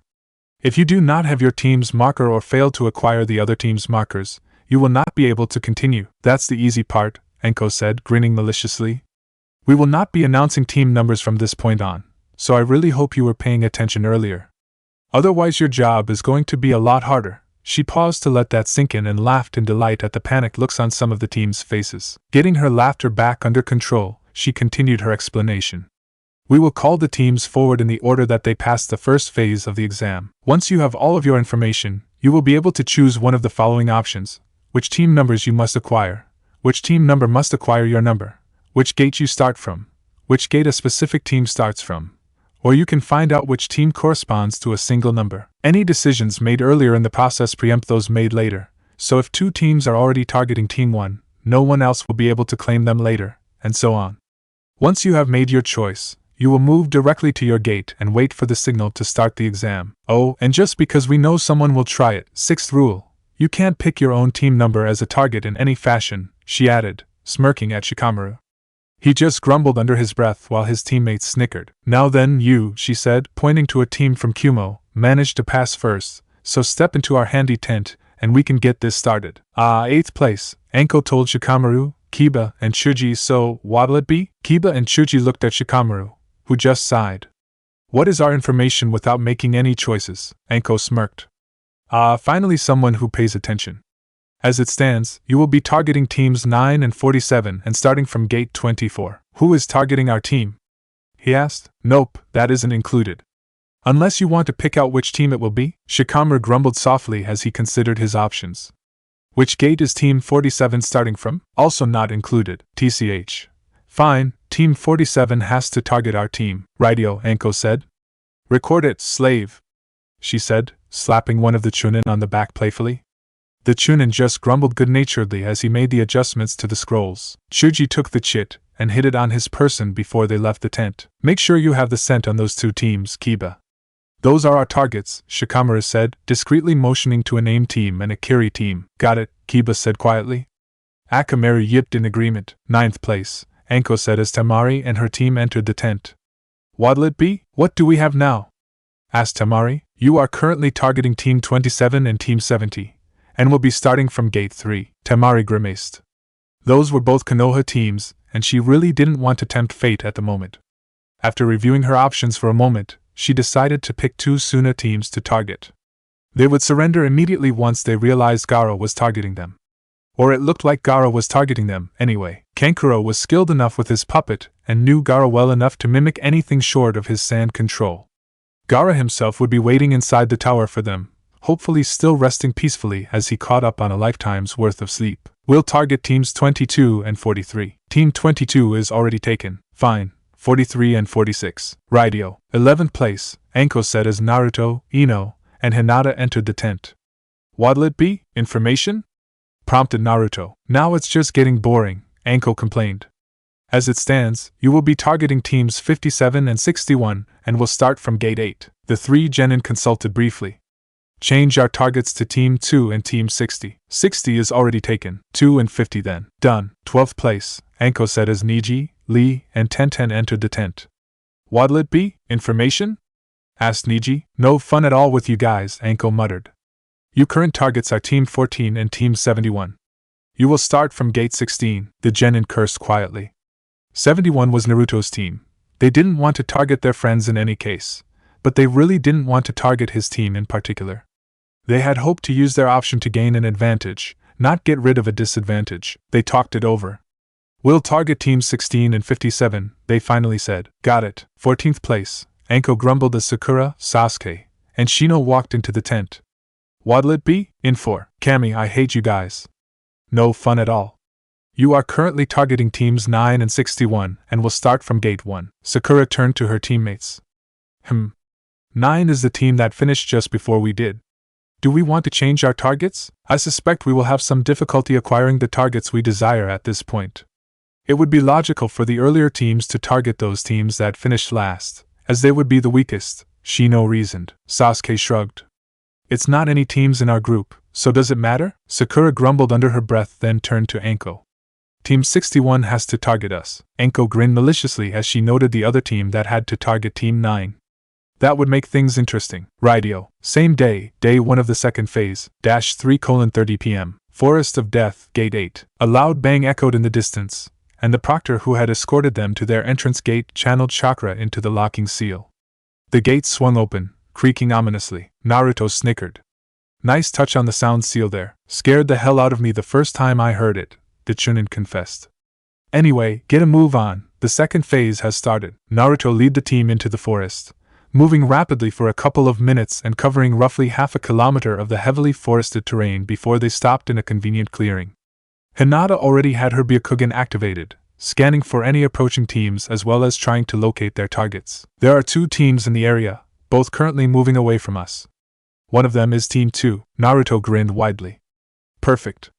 Let's go say hello to our new friends. Same day, day 1 of the second phase, -4:00 p.m. The genin team from Kiri paused to catch their breath. They weren't used to this terrain, and all the tree hopping they had to do in order to move at something resembling a decent speed was already wearing on them. They were hoping to track down the Odo team first before they had to deal with their fellow Kiri team as their second target. Shuichi quickly drew his sword when a blonde Konoha genin stepped out from behind a tree, his 2 teammates, both female, following close behind him. Hey guys, the blonde said, waving happily. How's everything going? Shuichi kept a wary eye on them, not letting his guard down. Such an obvious approach had to be a prelude to a trap. He saw Kasumi stiffen slightly for a moment out of the corner of his eye, but she quickly relaxed. What do you want, idiot? He snapped at the blonde. Now that's not a very nice thing to say, the other genin replied, frowning. His eyes suddenly widened and his hand thrust out, pointing somewhere behind Shuichi. Look out, there's something behind you. Really? That's the best you've. He never got to finish his sentence as Kasumi's scabbard slammed into the back of his head, knocking him out. Naruto sighed sadly. I tried to tell you. Kasumi just shook her head even as she tied up her teammates and removed all of her equipment pouches. You are way too good at acting like an idiot, Naruto. Is there something we should know? Ah, here's the marker. Laugh it up, Ino. Laugh it up. He looked up into the branches overhead. Anything headed our way, Hinata? Hinata's voice drifted down. Not yet. No leads on our other target at the moment. Alright, you guys head north and keep looking. I'll catch up to you in a bit. I need to take care of something here, he said, dispelling the 2 bunching beside him and advancing on the unconscious Kiri team.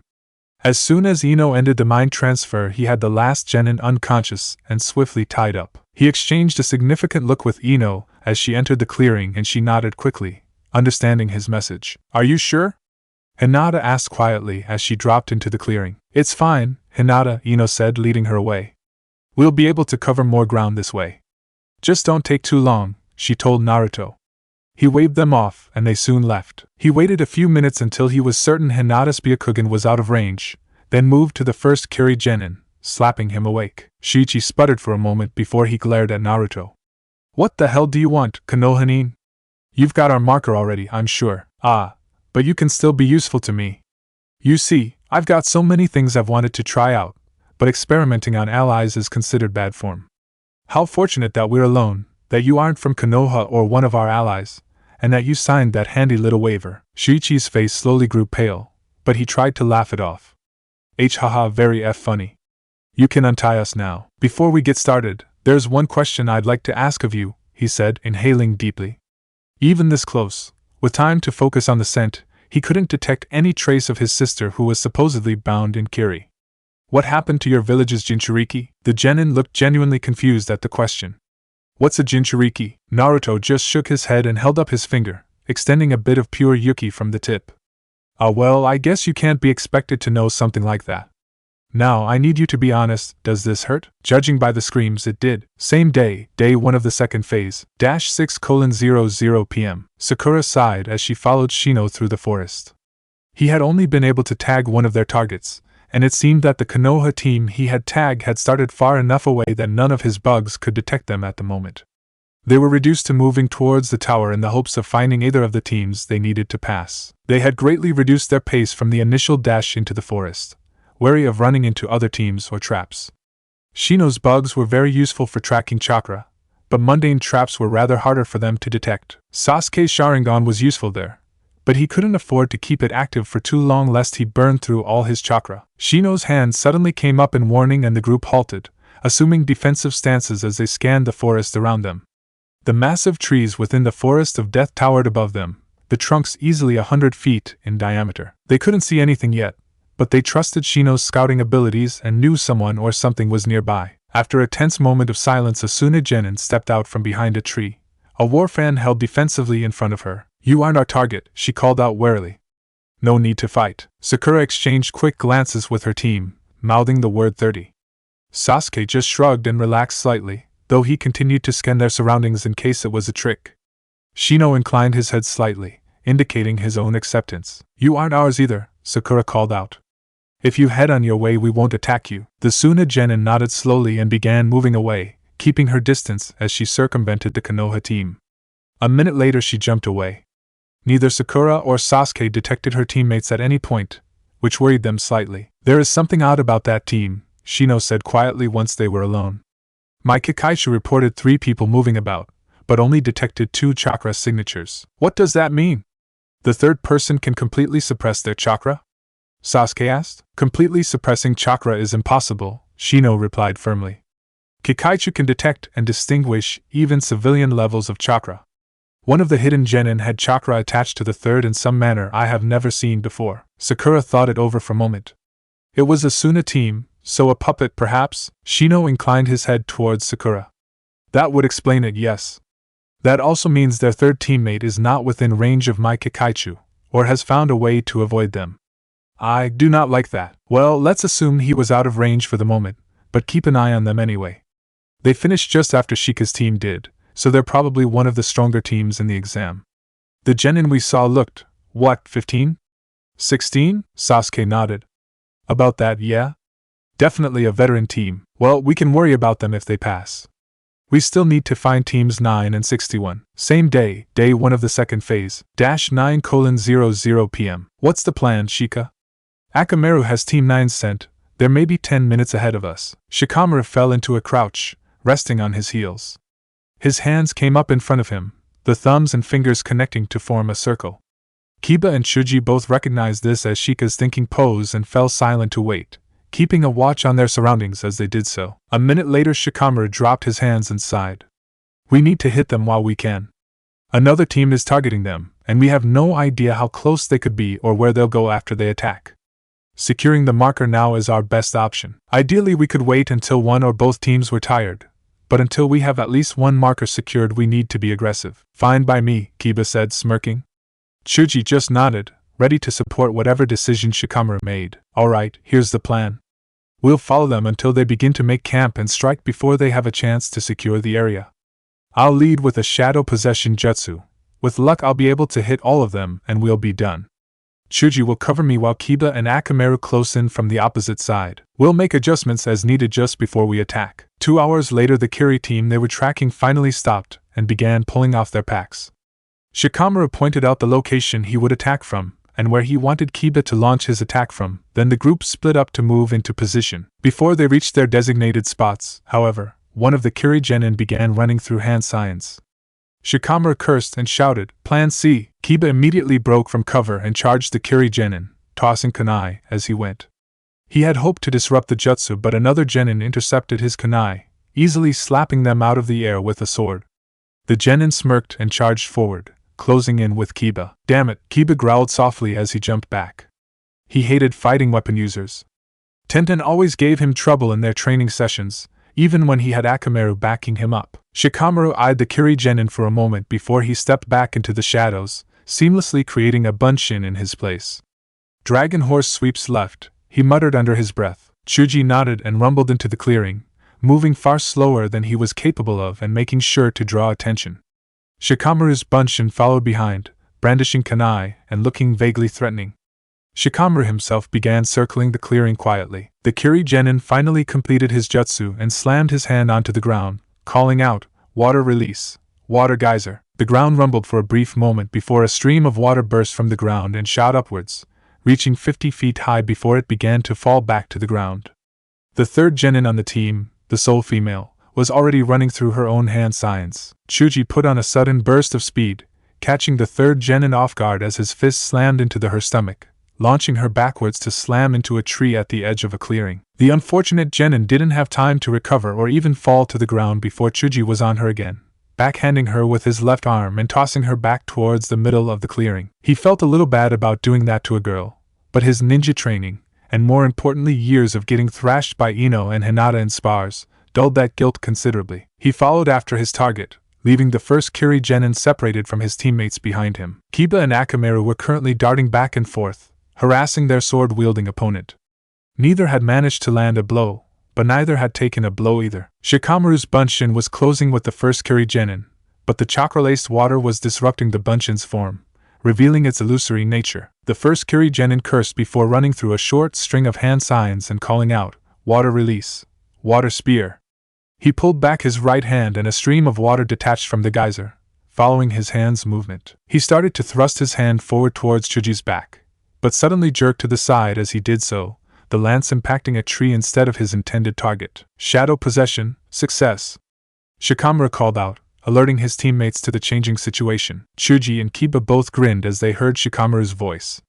The first genin began walking towards the ongoing battle between Kiba and the sword-wielding genin, while Chuji moved to cover his own opponent, who was currently attempting to pull herself off the ground with limited success. A kunai held to her throat put a stop to her efforts. "It would be a good idea to surrender at this point," Shikamaru said lazily as he entered the clearing. He stopped walking as the shadow that was currently connected to the first genin forked and connected to Chuji's downed opponent. Once Chuji saw that Shikamaru had his opponent captured, he moved to reinforce Kiba. The remaining Kiri genin settled into a defensive stance as he took in the situation. He sighed and lowered his sword slightly. "Fine, I surrender." "Good, now drop your sword and any other weapons you have and turn over your marker." The genin slowly complied, keeping a wary eye on the Konoha ninja. Kiba and Chuji kept their distance but didn't relax from their stances. Once the genin had dropped all of his pouches, he pointed to the third genin. "She has the marker." Chuji moved back over to her and searched through her pouches, finally pulling out the wooden marker with the number 9 written on it. He checked it over for any illusions or traps but eventually nodded. "Got it," he told his team. "All right, here's the deal," Shikamaru said. "We're going to take most of your equipment, but you can keep your sword for self-defense. I would suggest leaving the forest now, but that's your call. If you try to follow us or if we run across you again, we'll have to take more permanent measures." "Thanks," the Kiri genin replied sarcastically. He watched sullenly as the Konoha team tied up his two teammates, gathered up all of their ninja tools and food supplies, and took off. "Fucking treehuggers," growled the first genin once they had left. "We need to get our marker back," he said. "Not happening," replied the third genin with a wince. "They could have killed us easily, and I'm not sure they were even trying that hard. The fat one hit harder than our sensei does during spars." "Yeah, we're done." "We need to get out of here," added the second genin. "Fine. Damn it." Same day, day 1 of the second phase, -10:30 p.m., Sarutobi residence. The Hokage examined the many files spread out on his desk, thinking deeply. His mind had constantly rehashed the conversation with the Toad's contract keeper, trying to analyze the answers and evasions they had received for the hidden truth. He also recalled Jiraiya's report concerning what Gamabunta had told him about the events of the sealing. Then too the Toad chief had stumbled over certain answers, and Jiraiya, skilled spy master that he was, had picked up on their reticence easily even if he couldn't explain it. The Toads, and the other summons, most likely, knew something about the tailed beasts that they weren't saying. The way the Toad had phrased his responses, the one known as Naruto Uzumaki, essentially correct, also pulled at his mind. He hadn't given it a great deal of thought at the time, but he found his mind drifting to those words more and more, and a certain nagging feeling had begun to claw at him. He pulled out the report on Itachi's desertion and attempted assassination of Naruto. "Never trust your eyes," he'd said. He had been reviewing Naruto's file at the time, had been for several days according to the archive logs. They never had figured out what he'd been referring to. Sarutobi reviewed the order of events in his head. Itachi reads the file, suffers some sort of seizure or fit, says those words to the two people present in the room, somehow lures Naruto from within the Yamanaka household into the forest of death where he then attempts to kill him and flees Konoha. They had come up with many theories to explain Itachi's actions, jealousy, insanity, treachery, but none of them seemed to fit, and none explained his last words or the lack of any other signs prior to the event. Sighing, he turned his attention to Naruto's medical file. Shizun-chan had briefed him on the changes to Naruto's eyes and her speculation that these changes could continue, perhaps indefinitely, as the concentration of the tailed beast's chakra continued to grow within his body. She reiterated that he was suffering no ill effects from the process, and that the changes were at worst cosmetic and potentially beneficial. She had been unable to explain the discrepancy in the growth pattern, however. She had initially theorized that the concentration had reached maximum saturation in his eyes and would do so in the rest of his body at some point. Even based on this additional information, she couldn't explain why or how the concentration had stopped increasing before and resumed now. Sarutobi rubbed his chin thoughtfully. It was certainly an odd coincidence that the increase would stop just shy of triggering visible changes. Shizun's theory about the eventual form of his eyes following the same path as the marks on his cheeks and mimicking the traits of the nine-tailed beast was a little disconcerting, even as she emphasized that this change was strictly due to the increase in chakra levels within his body and in no way indicated the tailed beast's influence. Sarutobi froze, a cold feeling settling deep into his gut. His hand slowly reached out and pulled out a report Inoichi shortly after the Kumo incident, detailing the differences in Naruto's reactions to the attempted assassination and the Kumo ninja's attack. Specifically how he found the fact that Naruto did not call upon the tailed beast's chakra encouraging, and how he felt this reflected the benefits of Naruto's new situation already. Sarutobi pulled out another report, this one from a Hyuga ANBU member tasked with studying Naruto's chakra after the sudden spike in his chakra control. The ANBU had reported that the two different chakras within his body began merging in preparation for a jutsu, the process seemingly instinctual. Another report, this one from Shizun. Naruto's medical studies were progressing rapidly, his chakra control nearly perfect and his knowledge steadily growing. He did not seem bothered at all by the less pleasant aspects of surgery. He also expressed an interest in optimizing bodily functions in addition to repairing damage, and had submitted a short thesis on a potential method of increasing muscle density for Shizun's review. Another report, this one from Inoichi. Naruto continues to have difficulty sleeping and will often enter the library late at night when he finds himself unable to sleep. However, he seems to suffer no ill effects from this lack of rest. A note on the report referenced an examination performed by Shizun, who determined that the rapid healing Naruto had also greatly reduced his need for sleep. Sarutobi pulled out another report, this one containing Inoichi's original theory about Naruto's condition. I think Naruto was aware and cognizant as early as 6 months old, he had said. The cold feeling in his gut hardened into fear as he began to wonder if it might not have been even earlier than that. Same day, day 1 of the second phase, -11:45 p.m., the Forest of Death. Niji watched their surroundings warily as Tenten finished setting up the last of the traps. Lee would be taking second watch, and so had already fallen asleep in his tent. Tenten made her way to the center of the clearing and unsealed her tent, quickly setting it up with practiced ease. That was rather lucky, wasn't it? She asked idly as she worked. Niji replied absently. Both our targets starting from gates near ours. I thought we'd have a harder time of it since we had to pick new targets, but it worked out very well in the end. Do not relax your guard yet, we still have to make it to the tower. You know what I meant, Tenten snapped. My apologies. Yes, it was lucky, sorry, Tenten said quietly after a moment. I'm just worried about the other teams. I know they have skills, we've trained with them, after all, but they're still rookies. Judging from the caliber of opponents we have seen so far, I don't think they will have any difficulty, Niji replied confidently. Tenten snorted softly. You've got a point there. She looked thoughtful for a moment, but shook her head. Good night, Niji, she said, then crawled into her tent. Good night, Tenten, Niji replied, still scanning the surroundings for any sign of trouble. He would activate his Byakugan for a few moments, then deactivate it again, trying to conserve chakra for the rest of the night. Sleep well, he muttered quietly, his eyes lingering on Tenten's tent for a moment. Chapter 24, Answer Me This. July 16th, 347 Northeast. Day 1 of the second phase, -6:00 a.m., the Forest of Death. Akamaru sniffed around the perimeter of the campsite, pausing occasionally before continuing on his way. Shikamaru, Chuji, and Kiba continued to break down their tents and traps and seal everything away in the sealing scrolls Naruto had provided. They had to admit it definitely paid to have a budding seal master as one of their friends. They carried every tool a ninja could possibly need in triplicate, each, without weighing themselves down with more than a few kunai pouches. Akamaru finally whined quietly as he moved next to Kiba, his tail drooping slightly. "Don't worry about it, Akamaru," Kiba said affectionately. "If you can't find it, then the scent isn't there." Shikamaru sighed quietly. "Troublesome. Now we have to start searching the entire forest." Kiba just laughed. "We have to make up for the easy win in the first phase somehow." Same day, day 1 of the second phase, -9:00 a.m. "Yep, those are the markers you need." "Good job," the proctor said, smiling at Team Guy. "Yosh! Our flames of youth have made us the first team to pass the second phase of the exam." Lee cried out excitedly. The proctor coughed. "Actually, you're the second team to pass." Niji's eyebrow raised slightly. "Oh? Did Naruto and his team already pass?" "Nope, haven't seen any sign of that team, and they'd be hard to miss. It was a team from Suna that passed already, actually. Finished in just under 7 hours. Damned if I know how, since one of their targets started clear on the other side of the forest." "I see," Niji said thoughtfully. "Yosh! I must test myself against their flames of youth," cried Lee, looking like he was ready to charge into the tower that very moment. "Save it for the exams, Lee," Tenen said drily. Same day, day 1 of the second phase, -11:00 a.m. "Anything Shino? Sasuke?" Both of her teammates just shook their heads, and Sakura sighed. "This isn't going nearly as smoothly as I had hoped. It's one thing to fight them and fail, but we can't even find our targets to begin with." "I would not worry excessively, Sakura-san.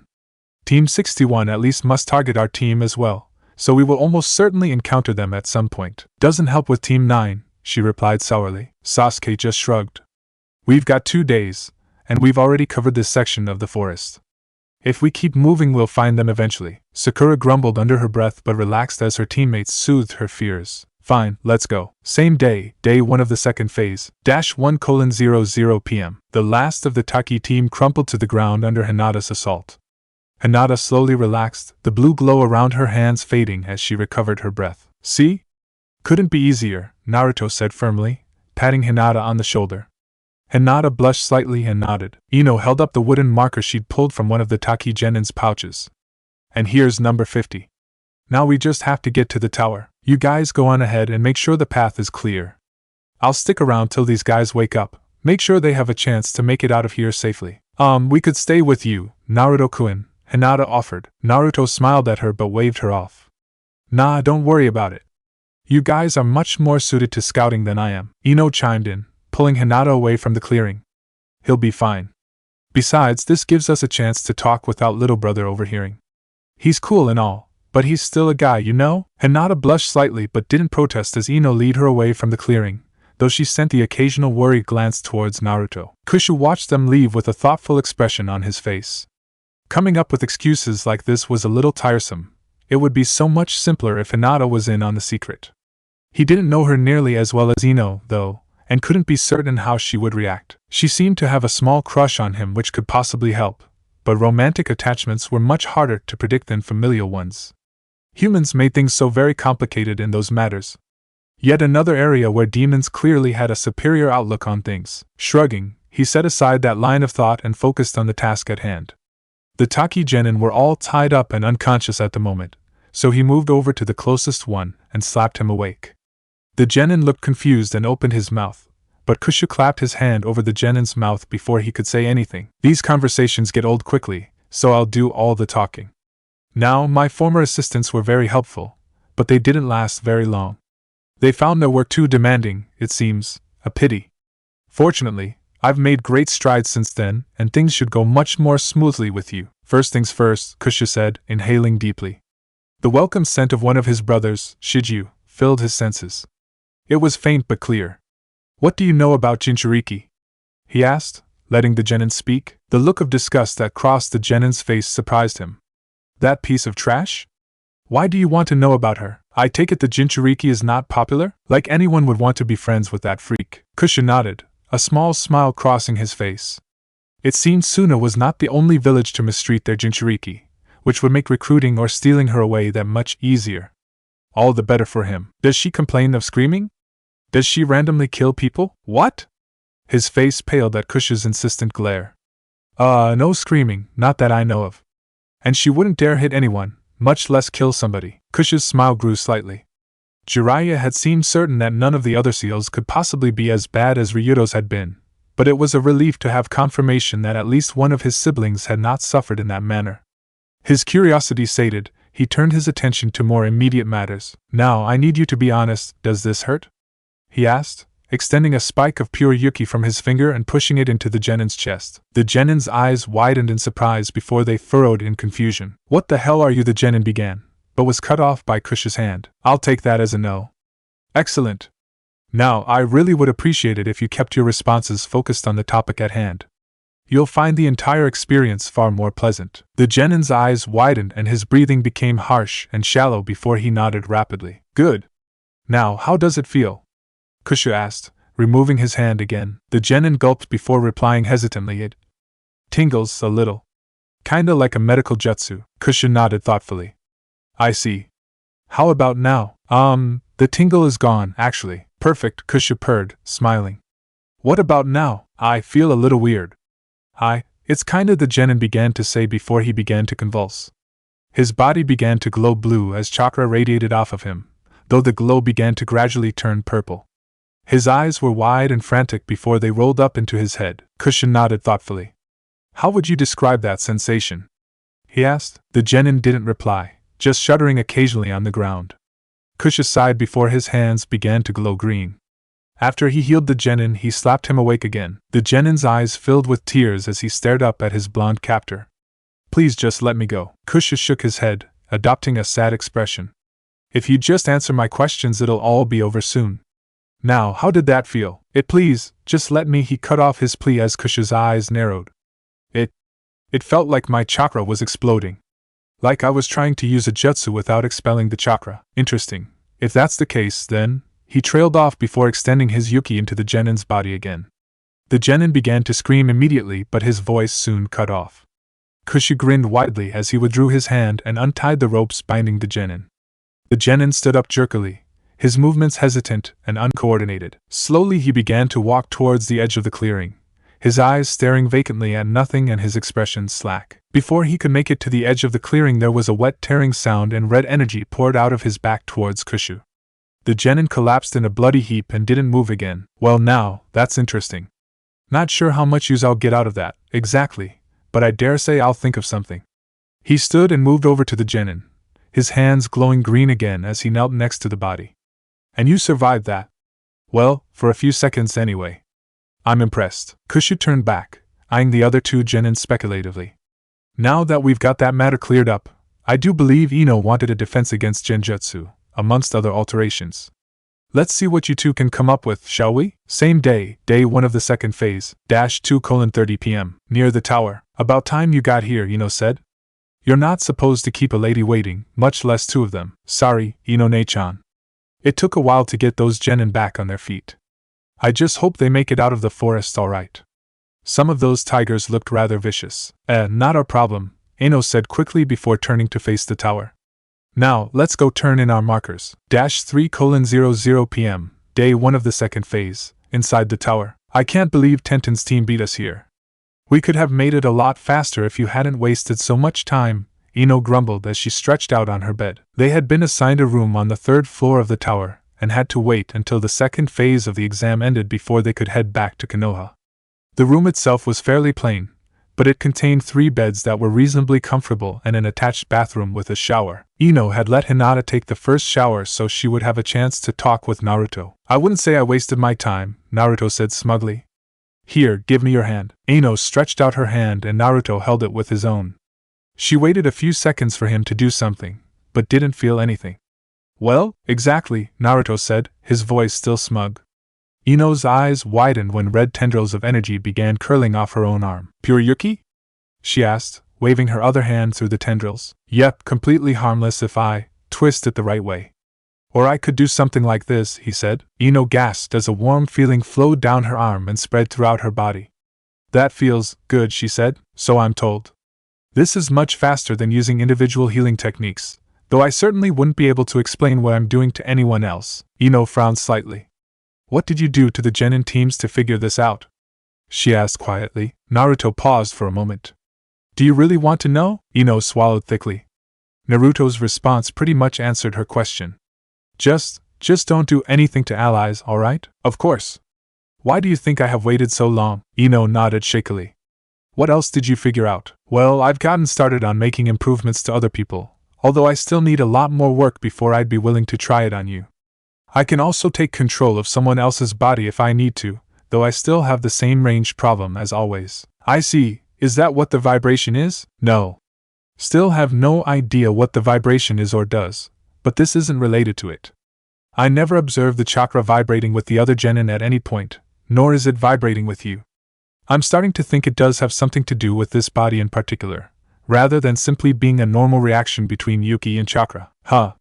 You don't have any bloodlines, do you? Not that I'm aware of. Certainly nothing like what I have observed among the other clans. To my knowledge, neither of my biological parents had a bloodline either. And you still can't use chakra by itself? In response, Naruto just held up his hand, a ball of purplish energy forming in it. The purple tinge slowly faded until it was nearly a solid blue, but the ball began to warp and dim and eventually faded entirely before it became pure chakra.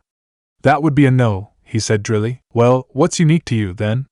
Ino asked, glad to have a topic of conversation to distract her from the images her mind was conjuring up about the fate of those genin. She knew that Naruto didn't care about other human beings in general any more than she worried about the fate of ants beneath her feet. But that didn't mean she personally was quite so matter-of-fact about it. Quite a lot, apparently. I know of no other person with either Namikaze or Uzumaki blood, nor do I know of another Jinchuriki in my situation. The Death God's seal is also limited to me alone. Any or all of those things could be contributing to this reaction. Ino frowned, thinking about the points he had just listed off. Yeah, it's kinda hard to narrow something down from all of that. Still, are you sure that's everything? If you come up with any ideas, I'm listening, Naruto said, moving away to stretch out on his own bed. But Hinata just turned the water off, so we'll have to talk another time. Same day, day 2 of the second phase, -4:00 p.m. Akamaru's excited bark had the whole team stopping in their tracks and looking towards the small dog in anticipation. You got him, Akamaru? Kiba asked, receiving another bark in return. Great work. He turned to face Shikamaru and Shuji. They headed south, following the river towards the tower. Then we go south. Same day, day 2 of the second phase, -4:30 p.m. What do you think, guys? Sakura said, watching from high in the branches of a tree as the AIM team took a break, refilling their canteens from the river and pulling out ration bars from their packs. They are not our targets, but we have yet to find either of our own. Perhaps another team's marker could prove useful as a bargaining chip. We can take them, Sasuke said confidently. We need something or we're going to fail. We can even try to change the number on a marker using a genjutsu if we can't find our targets before time runs out. We are unlikely to deceive a proctor with such a tactic, Shino pointed out. Sasuke glared at him before nodding towards Sakura, who appeared rather worried. Shino sighed quietly and inclined his head slightly towards Sasuke. Nonetheless, it is possible, Sakura nodded slowly. Alright, so we're agreed then?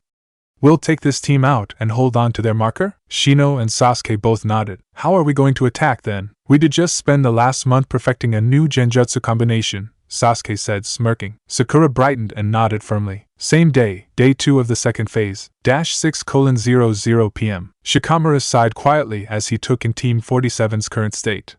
They had finally located the AIM team they had been searching for the last 12 hours, but someone else had gotten to them first. Even though all of the AIM genin were unconscious, their wounds had been bandaged and they were tucked into the shelter of a small hollow beneath a tree. Most importantly, their marker was gone. Kiba began swearing loudly in response to Akamaru's bark, drawing Shikamaru's and Shuji's attention. What is it? It was Sakura, Sasuke, and Shino, Kiba growled. Troublesome, Shikamaru sighed. If we're after the same team, only one of us can pass. No shit! Kiba snapped before he resumed cursing loudly. Well, they don't necessarily need Team 47's marker. They could have taken it as a bargaining chip in case another team has the marker they need. Kiba considered that thought for a moment, nodding. Maybe, yeah? Chuji decided to interrupt at this point. Shouldn't we go after them, in that case? Shikamaru and Kiba both nodded in response, and Kiba turned back to his canine companion. Alright, Akamaru, find Team Kurenai. Same day, day 2 of the second phase, -9:00 p.m. My Kikaichu have finally found the scent trail for Team 61. They seem to be circling the tower. Alright. Things are finally looking up, Sakura cheered. How far away are they? We should be able to catch up to them in 30 minutes, perhaps less. We should take them out tonight, that way we can focus on finding the last marker we need tomorrow, Sasuke said. His teammates nodded in agreement. 30 minutes later they were surveying the camp Team 61 had set up as they settled down for the night. Sasuke's Sharingan was activated as he studied the area.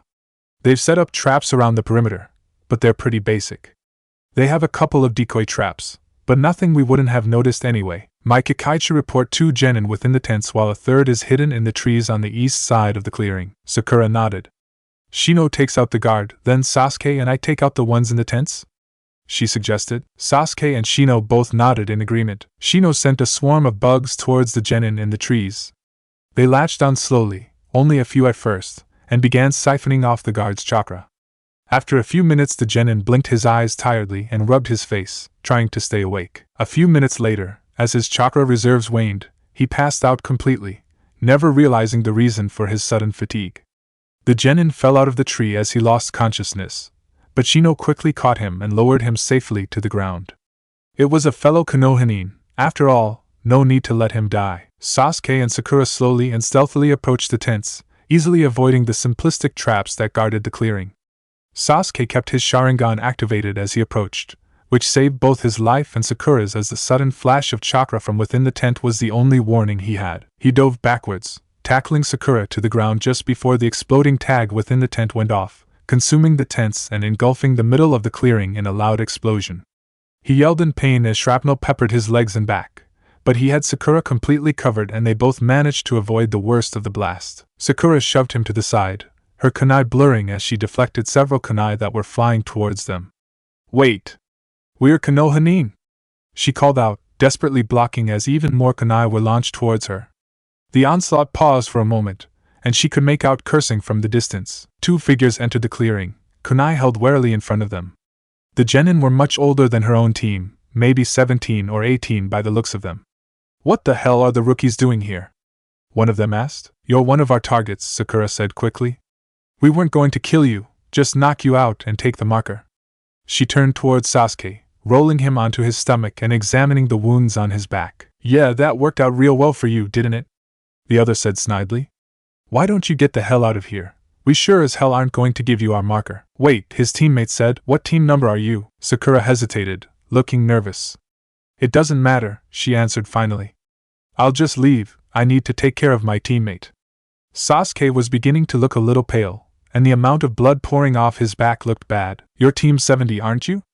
The genin asked, ignoring Sakura's concern. No, we're not, Sakura replied, too quickly. The older genin smirked.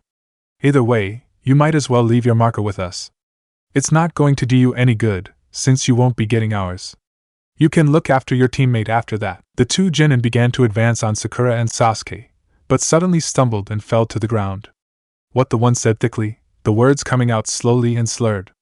His eyes widened as he saw the rookie's forms dissolve into cherry petals before he lost consciousness entirely. Good work, Sakura, Sasuke said quietly, wincing slightly. It wasn't that hard, she said dismissively. Their kawarimi may be fast, but they gave their positions away before they even launched the first kunai.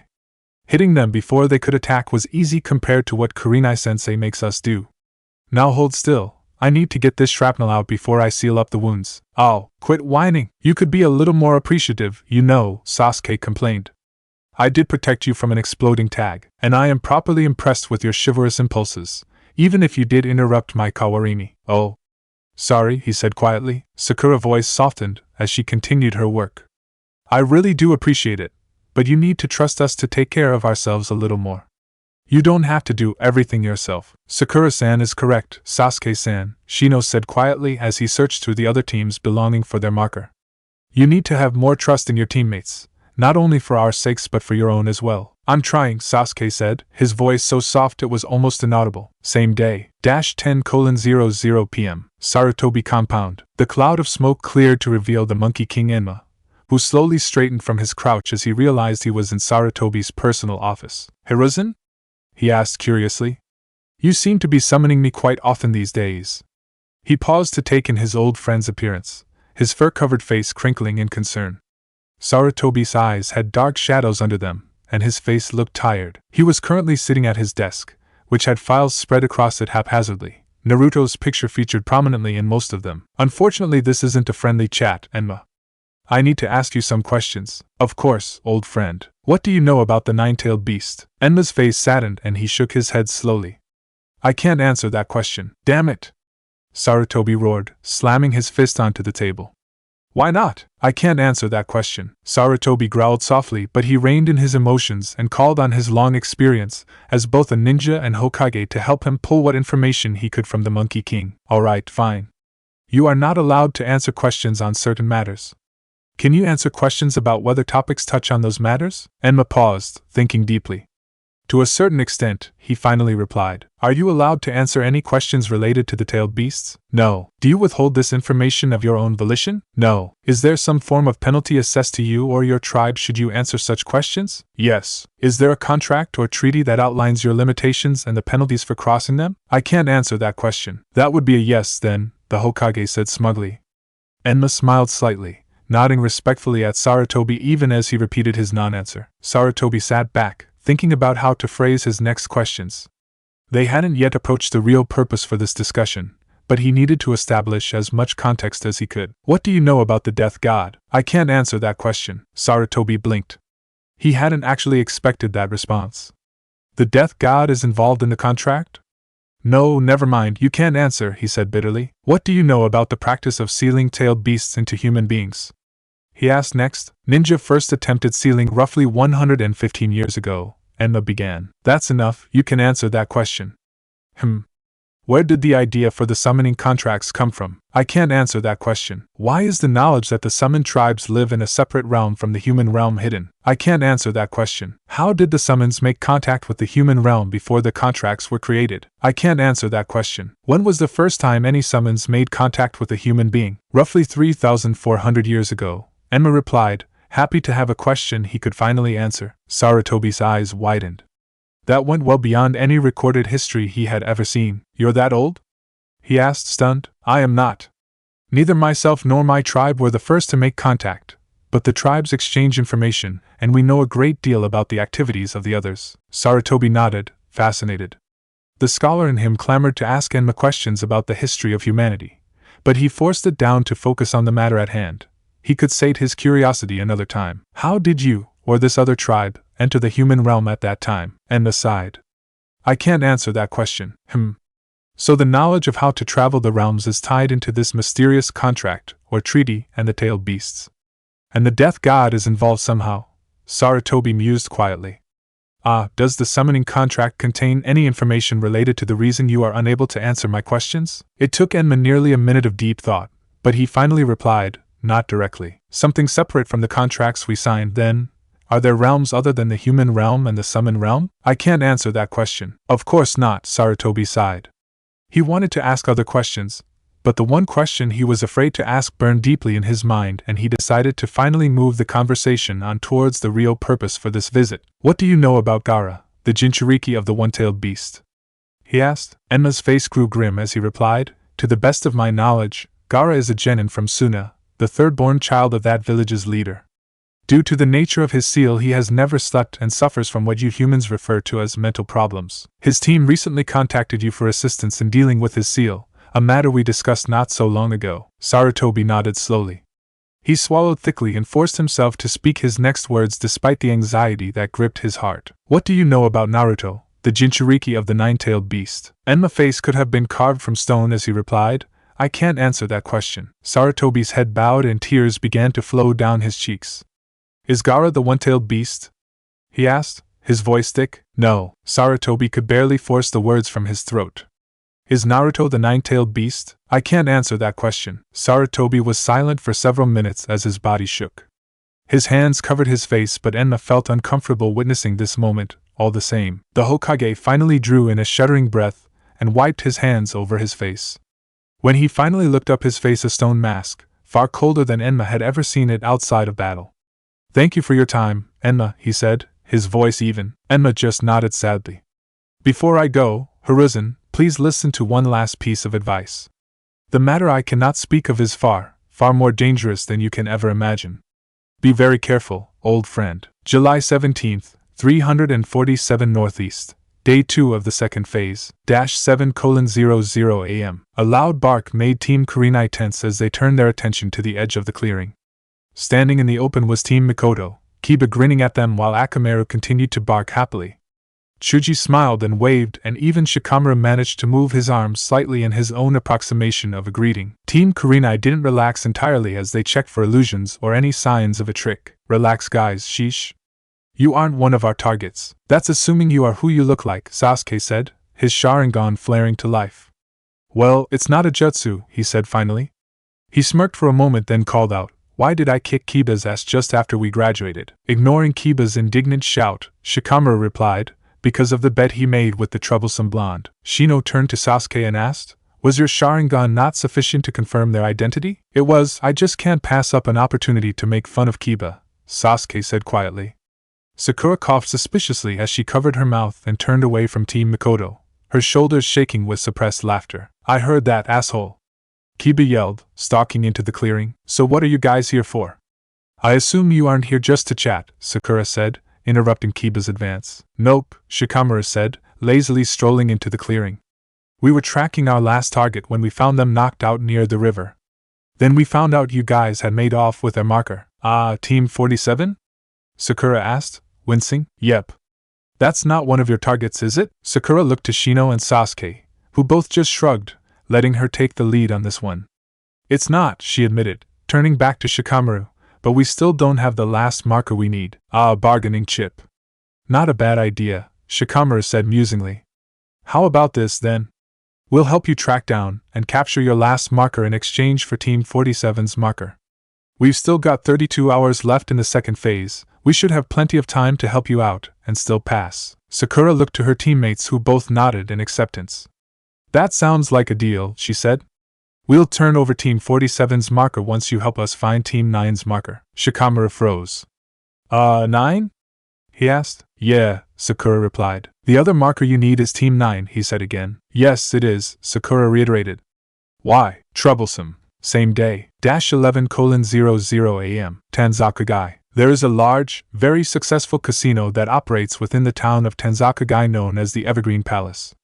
This casino has a reputation for impeccable service, attractive employees, high-stakes games, and, most importantly, discretion. Within this casino there are many different sections, some open to the public, some restricted from the public, and some the public doesn't even know exist.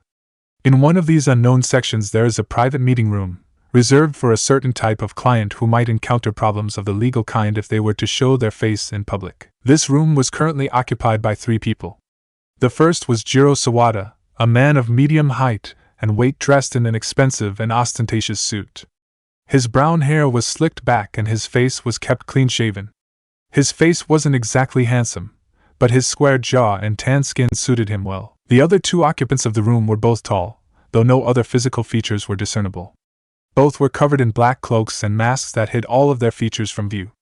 The only remarkable trait about them was the sword one carried strapped across their back. Judging by the scabbard, the curved blade was nearly 4 feet long and the hilt added another foot to that length. Thank you for agreeing to meet with me, Sword-sama, Jiro said. You paid us very well simply to show up at all, Sword replied. Sword's voice was distorted heavily and masked the gender or even age of its owner, though it was still understandable. I hope for your sake this isn't a trap. It would not go well for you. Of course not. Jiro protested nervously. My clients simply understand how valuable your time is and wish to demonstrate how serious they were. A million ryo is certainly serious, the other figure replied, their voice similarly distorted. Indeed it is, Hammer-sama. I hope you will keep that in mind as we discuss the particulars of the mission. We haven't accepted yet, Sword replied, amusement clear despite the distortion. Of course, Jiro said smoothly, his voice more certain now that the conversation was returning to the familiar realm of negotiations. However, I think you will find the payment to be more than generous for the mission that my clients are requesting. We're listening, Sword replied finally. Thank you, Sword-sama. As I'm sure you are aware, the Chunin exams are being held in Konoha this year, with the 3rd phase scheduled to begin on August 1st. My clients have discovered certain Information that indicates the event will be disrupted and security will be quite distracted dealing with it. They wish you to take advantage of this situation in order to obtain something for them. Or should I say someone? You think something is going to happen in Konoha? Oh no, my clients are quite certain of their knowledge. Should they be mistaken, you may of course call off the mission with no penalties of any kind, though you will of course not receive any payment either. What is the nature of this disruption? My clients did not specify, nor did I ask. Safer for everyone that way. Where will security be focused? The Fire Lord himself will be in attendance, and quite a few members of his court as well. If this mission has anything to do with them, the disruption might make things worse, not better. The target is not related to the Fire Lord or his court in any fashion, so do not worry about that. Even I wouldn't dare touch something like that. Who is the target then? Technically there are multiple targets you can choose from, and my clients are willing to pay 5 million real each, if they are delivered alive and reasonably unharmed. The clients indicated that only one target should be offered per freelancer, but since you are a duo you may select 2. Fine, targets, Hammer said impatiently. Jiro reached for the briefcase at his hand, making sure to keep his hands visible and moving slowly. He pulled out 5 folders, flipping through them quickly to confirm their contents before placing them one at a time on the table. Hyuga, Hinata, Hyuga, Hanabi, Uchiha, Sasuke, Uchiha, Satomi, Uchiha, Katsune, he said as he placed each one on the table. Each of these are worth 5 million ryo. He reached into his briefcase again, pulling out 2 more folders. There's more? Sword said incredulously. Konoha would go to war over those 5 alone. Indeed, the Kyuubi incident demonstrated quite clearly how Konoha will react when its children are threatened. Nonetheless, my clients believe that this will be an unparalleled opportunity to acquire the Byakugan, or the Sharingan, and are willing to take the risk. What are the other 2 folders then? Hammer asked. Well, these are special. I am making these available to you because of your impeccable reputation in our line of work. Never failing a mission makes people take notice. Whereas the other 5 are worth 5 million ryo each, these 2 are worth considerably more, Jiro said dramatically, flourishing the folders. The first is worth 25 million by itself, while the second is worth 100 million ryo. Sword and Hammer both stiffened visibly, causing Jiro to smirk. Yes, he said smoothly, a considerable amount of money indeed. He flipped through the folders quickly, then laid them on the table, keeping them separate from the others. I understand the value of the bloodlines, but I personally can't claim to understand why these 2 would be so valuable. Nonetheless, my clients wish to make the offer and I will facilitate it to the best of my abilities. He flipped open the first file. Mitarashi Anko, he said. Sword and Hammer exchanged confused glances. Yes, I don't understand it either. A Tokubetsu jounin with no bloodline or special skills beyond the ability to summon snakes, and she doesn't even possess the contract. This one makes just as little sense, he said, flipping open the second file. Yamanaka, Naruto. He heard the creak of a chair and the rustle of cloth and glanced up from the file quickly.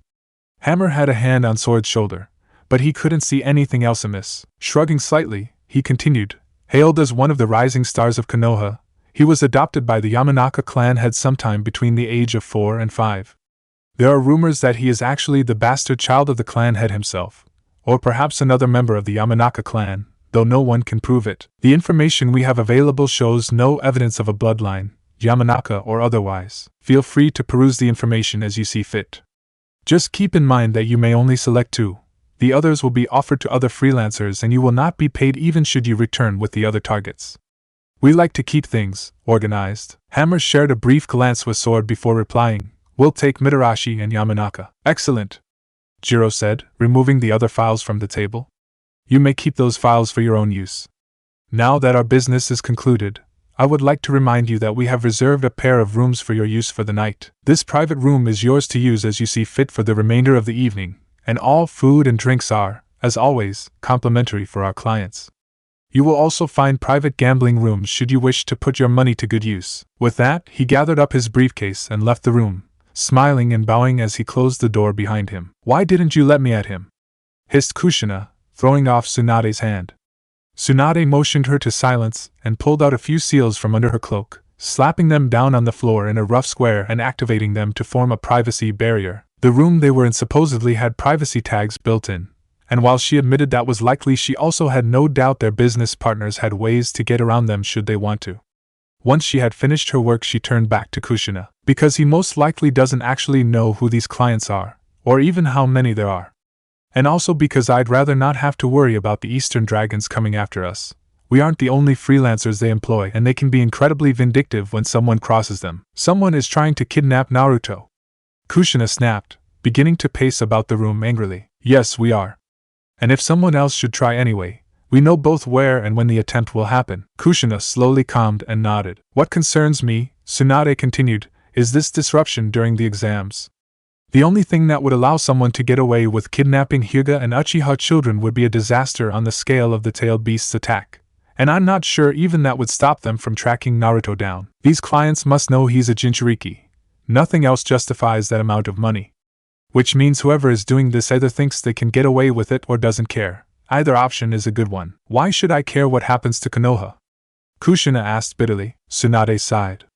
Because something that bad could threaten Naruto's life. Or Shizen's. Or anyone else we happen to still care about. And don't forget that Naruto has a lot of friends in Konoha.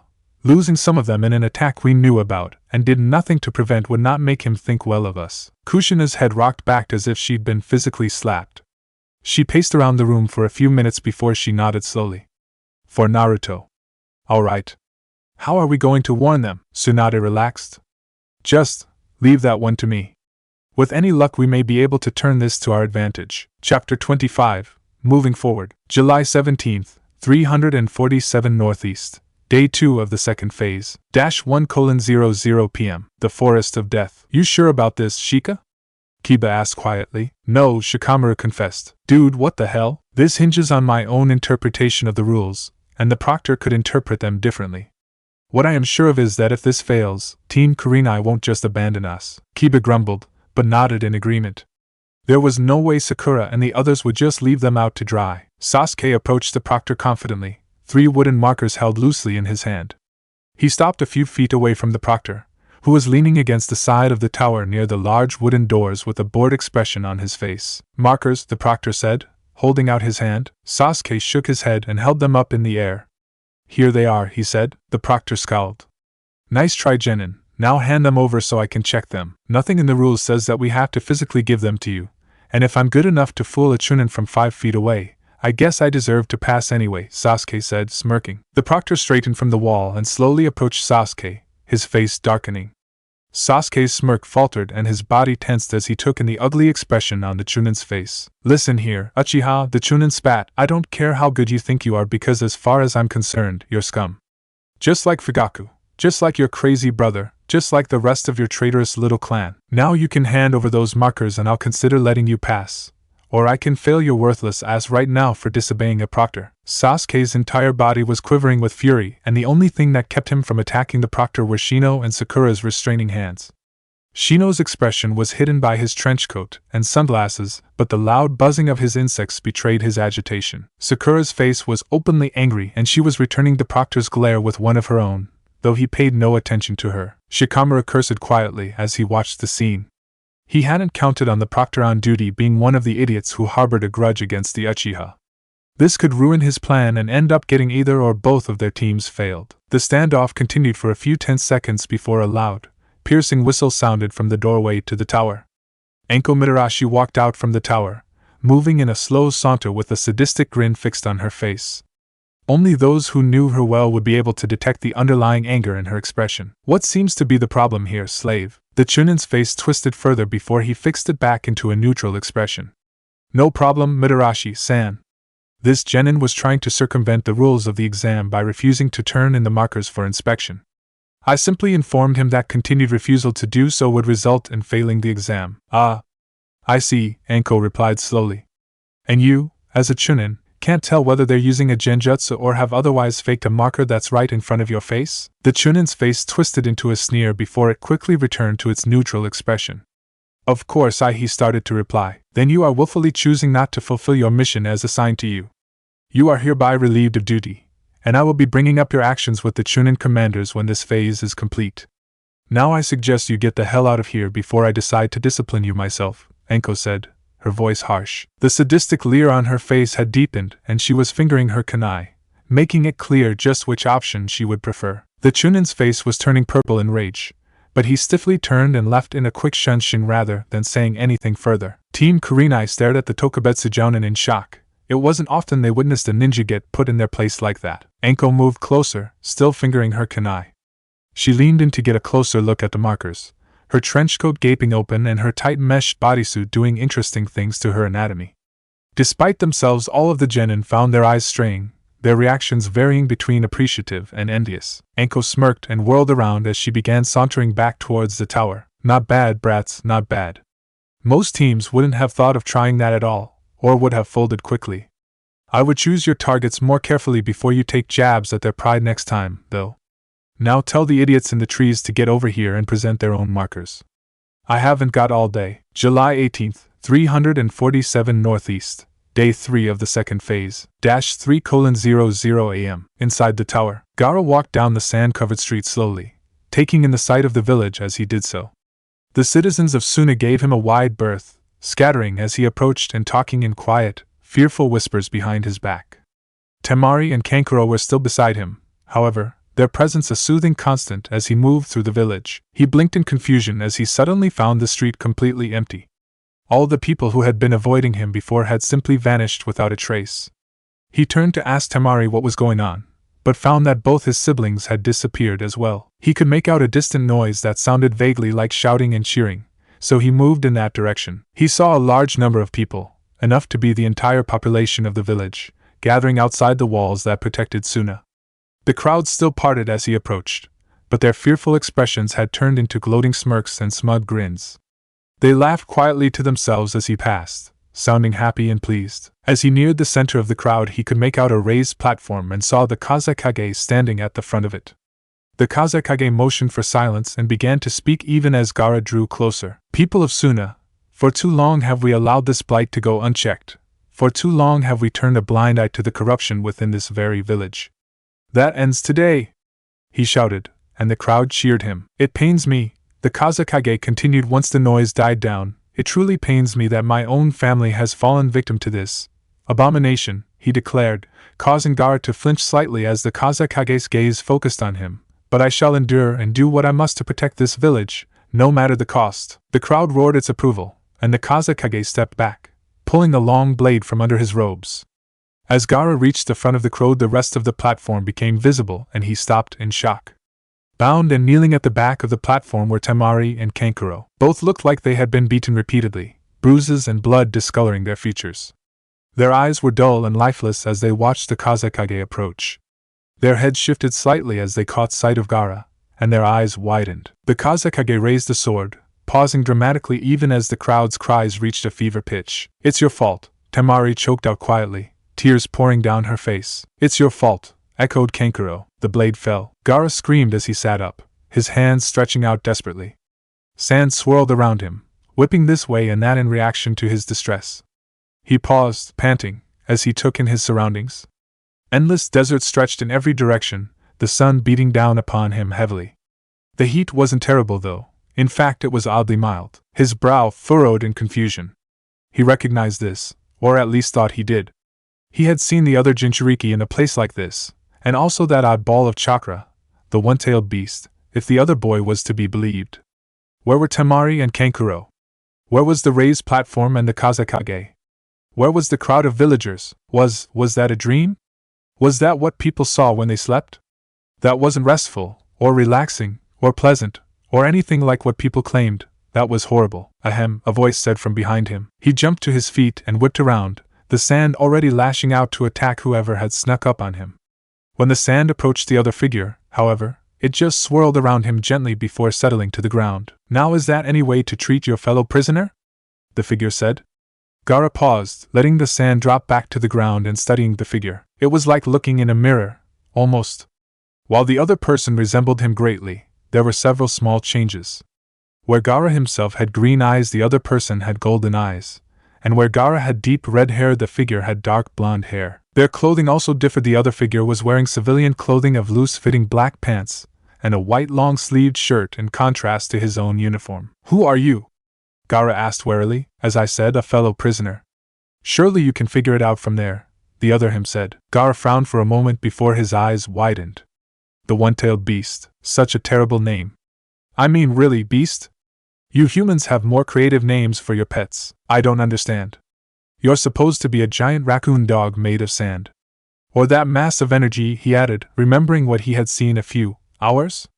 Days? Ago. Well, I could be if I wanted, but that makes it rather difficult to talk properly. You're also supposed to be a creature of malice and hatred who tried to destroy all of humanity. And who told you that, I wonder? The same people who just tried to execute your siblings and cheered at their deaths in your dream? Gaara nodded slightly, acknowledging the point. Clearly they are wrong about a great many things. Indeed they are. For instance, I have a name, Ryudo, the Flowing Earth. I'm quite fond of it. My siblings gave it to me, after all. Your siblings? Yes, I have brothers and sisters just as you do. I must say, I'm happy to see that my fellow prisoner understands the importance of family. Not sure what I would have done if you didn't. Why do you keep referring to me as a prisoner? You are the one trapped in the seal, Gaara pointed out. Maybe so, Ryudo said cheerfully, but you are trapped by your status as a Jinchuriki. And we both suffered, Ryudo said, his happy tone dropping considerably and a shadow crossing his face, simply because others did not understand us. You did try to destroy the village, Gaara pointed out. Again, according to whom? Your village didn't even exist the first time I was sealed, so how exactly did I attempt to destroy them? Not to mention that I was sealed in a completely different part of the world. No, they haven't kept me prisoner out of some sense of justice or as some form of punishment. They wanted my power, pure and simple, and they made you suffer because of it. Gaara frowned. He thought about refuting the accusation for a moment, but pushed aside that reflex. Ryudo's words felt far more honest and accurate than anything the Kazekage had ever told him. Only Temari and Kankuro, and Baki, he admitted grudgingly, had ever treated him as anything other than the vessel of Ryudo's power. And now, my dear fellow prisoner, the tables have turned. We don't have to suffer any longer, nor are we alone. We have our siblings, and we have each other. Gaara eyed Ryudo for a moment, then smiled slightly. True. I am not the only one who has suffered, he said, remembering the other Jinchuriki's words. Exactly, Ryudo cried. And so, my friend, I propose a jailbreak. You want me to release you? Gaara asked drily. Well, eventually, that is the idea, yes. However, as things stand now, I have no idea how to accomplish such a thing without killing you in the process. I have a certain level of sympathy for your plight, and given the recently improved conditions, I am willing to be patient for now. What I had in mind was helping you fight back against your own jailers. I have a rough idea of what you've gone through, and I can tell you right now that you will never have to endure such treatment again. And neither will your siblings. I'll be honest and say that revenge also features heavily in my plans, Ryudo added, his grin turning vicious and the sand around his feet churning wildly. Gaara pondered the idea for a minute. Finally, he replied, What did you have in mind? Ryudo clapped his hands excitedly. Well, first, it might be a good idea to have a chat with that other Jinchuriki. Same day, 7:00 a.m. Inside the tower, Gaara slowly came awake, his awareness finally returning to the real world for the first time in days. He felt very strange and disoriented, and he felt like something was missing. It took him nearly a minute of blearily blinking his eyes and adjusting to the light streaming in from the window before he realized that he didn't feel tired. A smile came unbidden to his face as he focused on that thought. Sleep, blissful, restful sleep. Even that nightmare couldn't dull the joy he felt in this moment. He had slept. He was rested. It was wonderful. His thoughts turned to his fellow prisoner, and he began to wonder if that had actually been real. It could have been another dream, although it felt very different from that nightmare he had experienced just prior to it. No. If his conversation with Ryudo wasn't real, then neither was his meeting with the other Jinchuriki, and that had actually happened, he was sure. Allowing his focus to turn outward once again, he heard the sound of soft breathing to his left, and looked over. There he saw his sister sitting in a chair, her head resting on her arms on the edge of his bed as she slept. Even as he looked, she began to stir, raising her head slowly and rubbing at her eyes. She froze when she caught sight of him looking at her, a small smile on his face. They stayed like that for a while, just watching each other, before tears began to well in Temari's eyes. I'm sorry, Gaara said. He wanted to say more, apologize for all the times he had rejected their concern and advice, all the times he had threatened to kill them, all the times he had failed to be the brother they deserved. But Temari had pulled him into a hug and was holding him tightly, tight enough that it was actually difficult to breathe. His eyes widened in panic as he thought about the sand that had always protected lashing out and hurting her, but his sand didn't so much as twitch. He could feel it, the connection clearer and stronger than ever, but there was no instinctive reaction when Temari got close to him. He wasn't certain if the automatic defense he had come to rely on had vanished completely, but as he hesitantly began to return the hug, he thought that even if it had, it was worth it. Same day, 3:30 p.m. Inside the tower, arena. The arena inside the tower was commonly used for a portion of the Jounin trials that were held each year, as its location guaranteed privacy. Most Jounin had at least one technique they would prefer to keep as unknown as possible, and holding the exams in this remote location helped make sure of that. The arena itself was a large, rectangular area several hundred feet across. Large, thick stone walls surrounded the arena, interrupted on one side by a single staircase that led to the balcony surrounding the entire arena, and on the other by a large statue of a pair of hands forming the ram symbol, the most common hand sign used to channel pure chakra. The floor in front of the statue was raised slightly, and the wall behind the statue was occupied by an enormous screen. 18 genin representing 6 teams from 3 different villages were lined up on the floor of the arena, standing stiffly at attention as they watched Enko pace back and forth in front of them, muttering to herself and constantly checking her watch. The other proctors and the Jounin instructors of the various teams were spread out on the raised area of the floor, waiting just as impatiently as Enko, though they hid their agitation better. Just before the end of the second phase officially arrived, the Hokage himself stepped into the room and made his way to stand behind Enko. His gaze swept over the genin assembled in the room, all of whom stiffened slightly as his gaze focused on them. Regardless of whether they were from Konoha or not, they felt a little intimidated knowing they were being judged by one of the most powerful and accomplished ninja to have ever lived. The Hokage's gaze lingered on Naruto for a moment longer than the others, but the Hokage's expression didn't change and he quickly moved on. "And that's time," declared Enko to the gathered genin. "Congratulations on passing the second phase of the exams. I must say that I didn't actually expect this many teams to pass the second phase, but that just means the spectators get a better show come the third phase. This also ends my part in the proceedings, so I will turn the floor over to Hokage-sama, who would like to say a few words," Enko said, her tone sounding respectful and serious for the first time since she first appeared before the genin. The Hokage smiled at her and stepped forward, his hands clasped behind his back. "I also extend my congratulations to all those teams who managed to pass the second phase of the exams.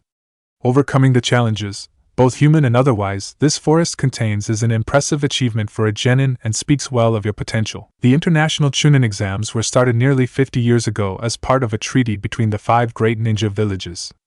These exams are intended to allow ninja from each village to interact with each other without the threat of an official mission or a war hanging over their heads. There is, of course, competition, but don't dismiss the opportunity to talk with ninja from another village out of hand. Any ninja worthy of the name will of course strive to gather all the information they can, but don't forget that your opponents have their own hopes and dreams, their own failings and fears. As you learn about their techniques, learn about them as well. You may find that today's rivals are tomorrow's allies, and no jutsu in the world can overcome the power of friends and allies working together towards a single purpose. Such is the will of fire. The Hokage's eyes lingered on Naruto for a long moment. The Konoha ninja stood a little straighter, smiles growing on their faces and determination burning in their eyes. The Odo team did not react at all while the Suna team looked oddly hopeful at his words. The Hokage just smiled slightly, watching the genin before he stepped back and motioned for a Jounin to step forward. "Thank you, Hokage-sama," the Jounin said. He was wearing the standard Jounin uniform and had his headband's cloth unfolded to cover his entire head, his brown hair sticking out of the bottom with one large shock of hair falling between his eyes. His exposed skin was a healthy tan, and he moved gracefully, with smooth steps and a relaxed stance. His hands were currently occupied with carrying a small box. "I am Hate Geku, the proctor for the third phase of the exams." As Mitarashi-san said, an unusually high number of teams passed the second phase. While it was technically possible for a total of 8 teams to pass the exam, we expected 4 at most. Instead we have 6 teams, which is too many for the third phase. As such, we will be having 2 preliminary bouts to determine which teams will advance to the third phase. Each team will draw a ball from within this box in the order they reach the tower. So will Team 30 please send a representative forward. Kankuro walked up and pulled out a ball, holding it up to the proctor. 6, he said. Team 30 gets a bye and will advance to the third round, Hate announced, a Chunin behind him recording the results. Will Team 72 please send a representative forward? Lee charged up to the proctor practically quivering with excitement. Yash! I have picked number 3! He cried excitedly. Tenten sighed quietly, shaking her head. It's just a number, Lee, she said under her breath. Ah, thank you, Genin, Hate said. Team 72 will participate in the preliminary bouts. Lee darted back to his place among the genin, looking excited at the chance to fight. Will Team 71 please send a representative forward? Ino walked up and pulled a number out of the box. 2, she said. Team 71 will participate in the preliminary bouts. TCH. Ino grumbled under her breath as she walked back. Will Team 70 please send a representative forward? 4, Sasuke said, showing the ball to the proctor. Team 70 will participate in the preliminary bouts, facing Team 72. Sasuke grimaced, exchanging worried glances with his teammates as he moved back to his spot. Will Team 73 please send a representative forward? Chuji ambled up to the box and pulled out the ball labeled with the number 1. Team 73 will participate in the preliminary bouts, facing Team 71. As the last remaining team, Team 59 from Oto gets a bye and will advance to the third phase. The Konoha teams turned to look at the Oto team warily. They had finished 19th in the first phase, not a particularly impressive showing, and they had only managed to finish the second phase with less than an hour to spare. They seemed weak, but they carried themselves with confidence, and didn't seem concerned about their supposed struggles in the exam. The 3 genin on the team also hadn't spoken a single word to anyone, preferring to keep to themselves and spend their time idly observing their surroundings. The first genin stood barely over 5 feet, his gray hair hanging limply on his head and covering most of his face, leaving a single eye exposed. The second stood a couple of inches taller, his black hair pulled back into a style similar to Shikamaru's. The last stood nearly 6 feet tall and was nearly bald, with small tufts of orange hair all that remained on his head. He was also somewhat overweight, but still had clearly visible muscles covering his frame. Will everyone except for Teams 71 and 73 please move to the balcony? Haight said, prompting the other teams to vacate the area. Once the arena was clear, he turned to the remaining teams. To keep things manageable, we will have one-on-one fights for the preliminaries in a best 2 out of 3 format. Each team may consult amongst themselves to determine the order of their battles, but each genin may only fight once.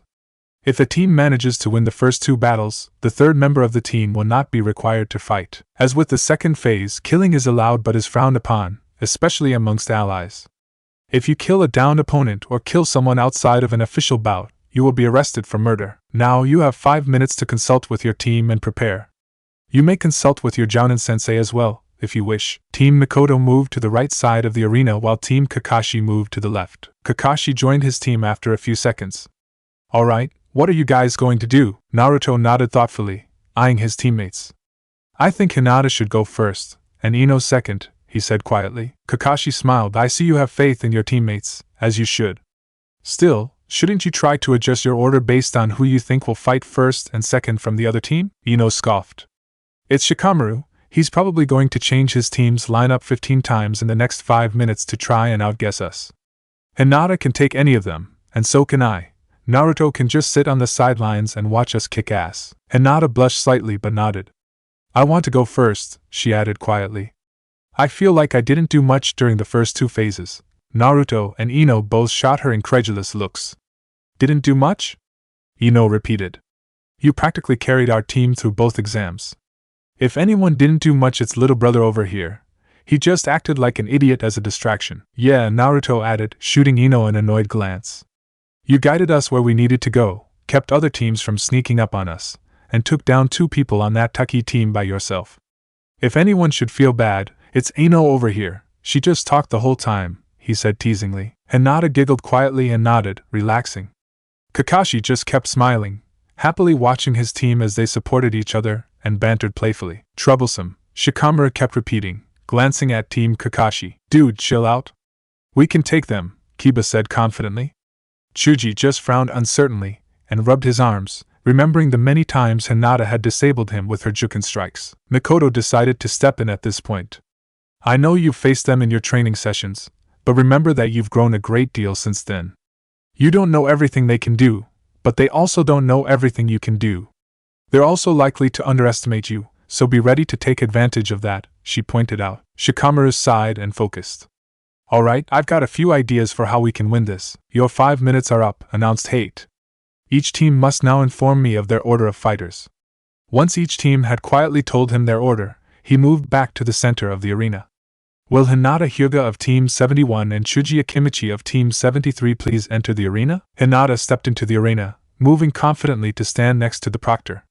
Team Mikoto sent Chuji, who grimaced upon hearing who his opponent was but exchanged a firm nod with Shikamaru. Hinata stopped near the middle of the arena, roughly 20 feet from Chuji, and fell into a ready stance, waiting for the proctor to signal the beginning of the fight. Chuji settled into his own stance, eyeing her warily. Very well, Hate said. The first battle of the preliminaries is between Hinata Hyuga of Konoha and Chuji Akimichi of Konoha. Begin! With that, he leapt back to give the fighters room. Hinata immediately burst forward, the veins around her eyes bulging as she activated her Byakugan, and her hands beginning to glow a faint blue as she gathered chakra.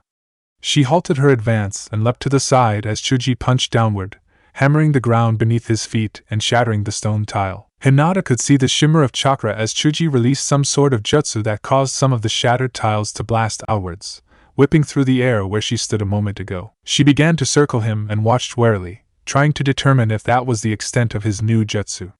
Chuji continued to pound the tiles beneath him, shifting his position between each blow and leaving a trail of rubble behind him. Hinata maintained her distance and easily avoided the projectiles he sent her way. Her eyes narrowed as she saw some of the tiles were sticking to his arms. It seemed like simple debris at first, but upon closer inspection she could make out the chakra he was using to keep the pieces of tile attached to his arms. It seemed he was trying to create some sort of armor out of the tiles. Watching carefully for a trap of some sort, she timed his attacks, then charged forward, her hands poised to deliver Juken strikes and disabled Chuji before he could add any more tiles to his arms.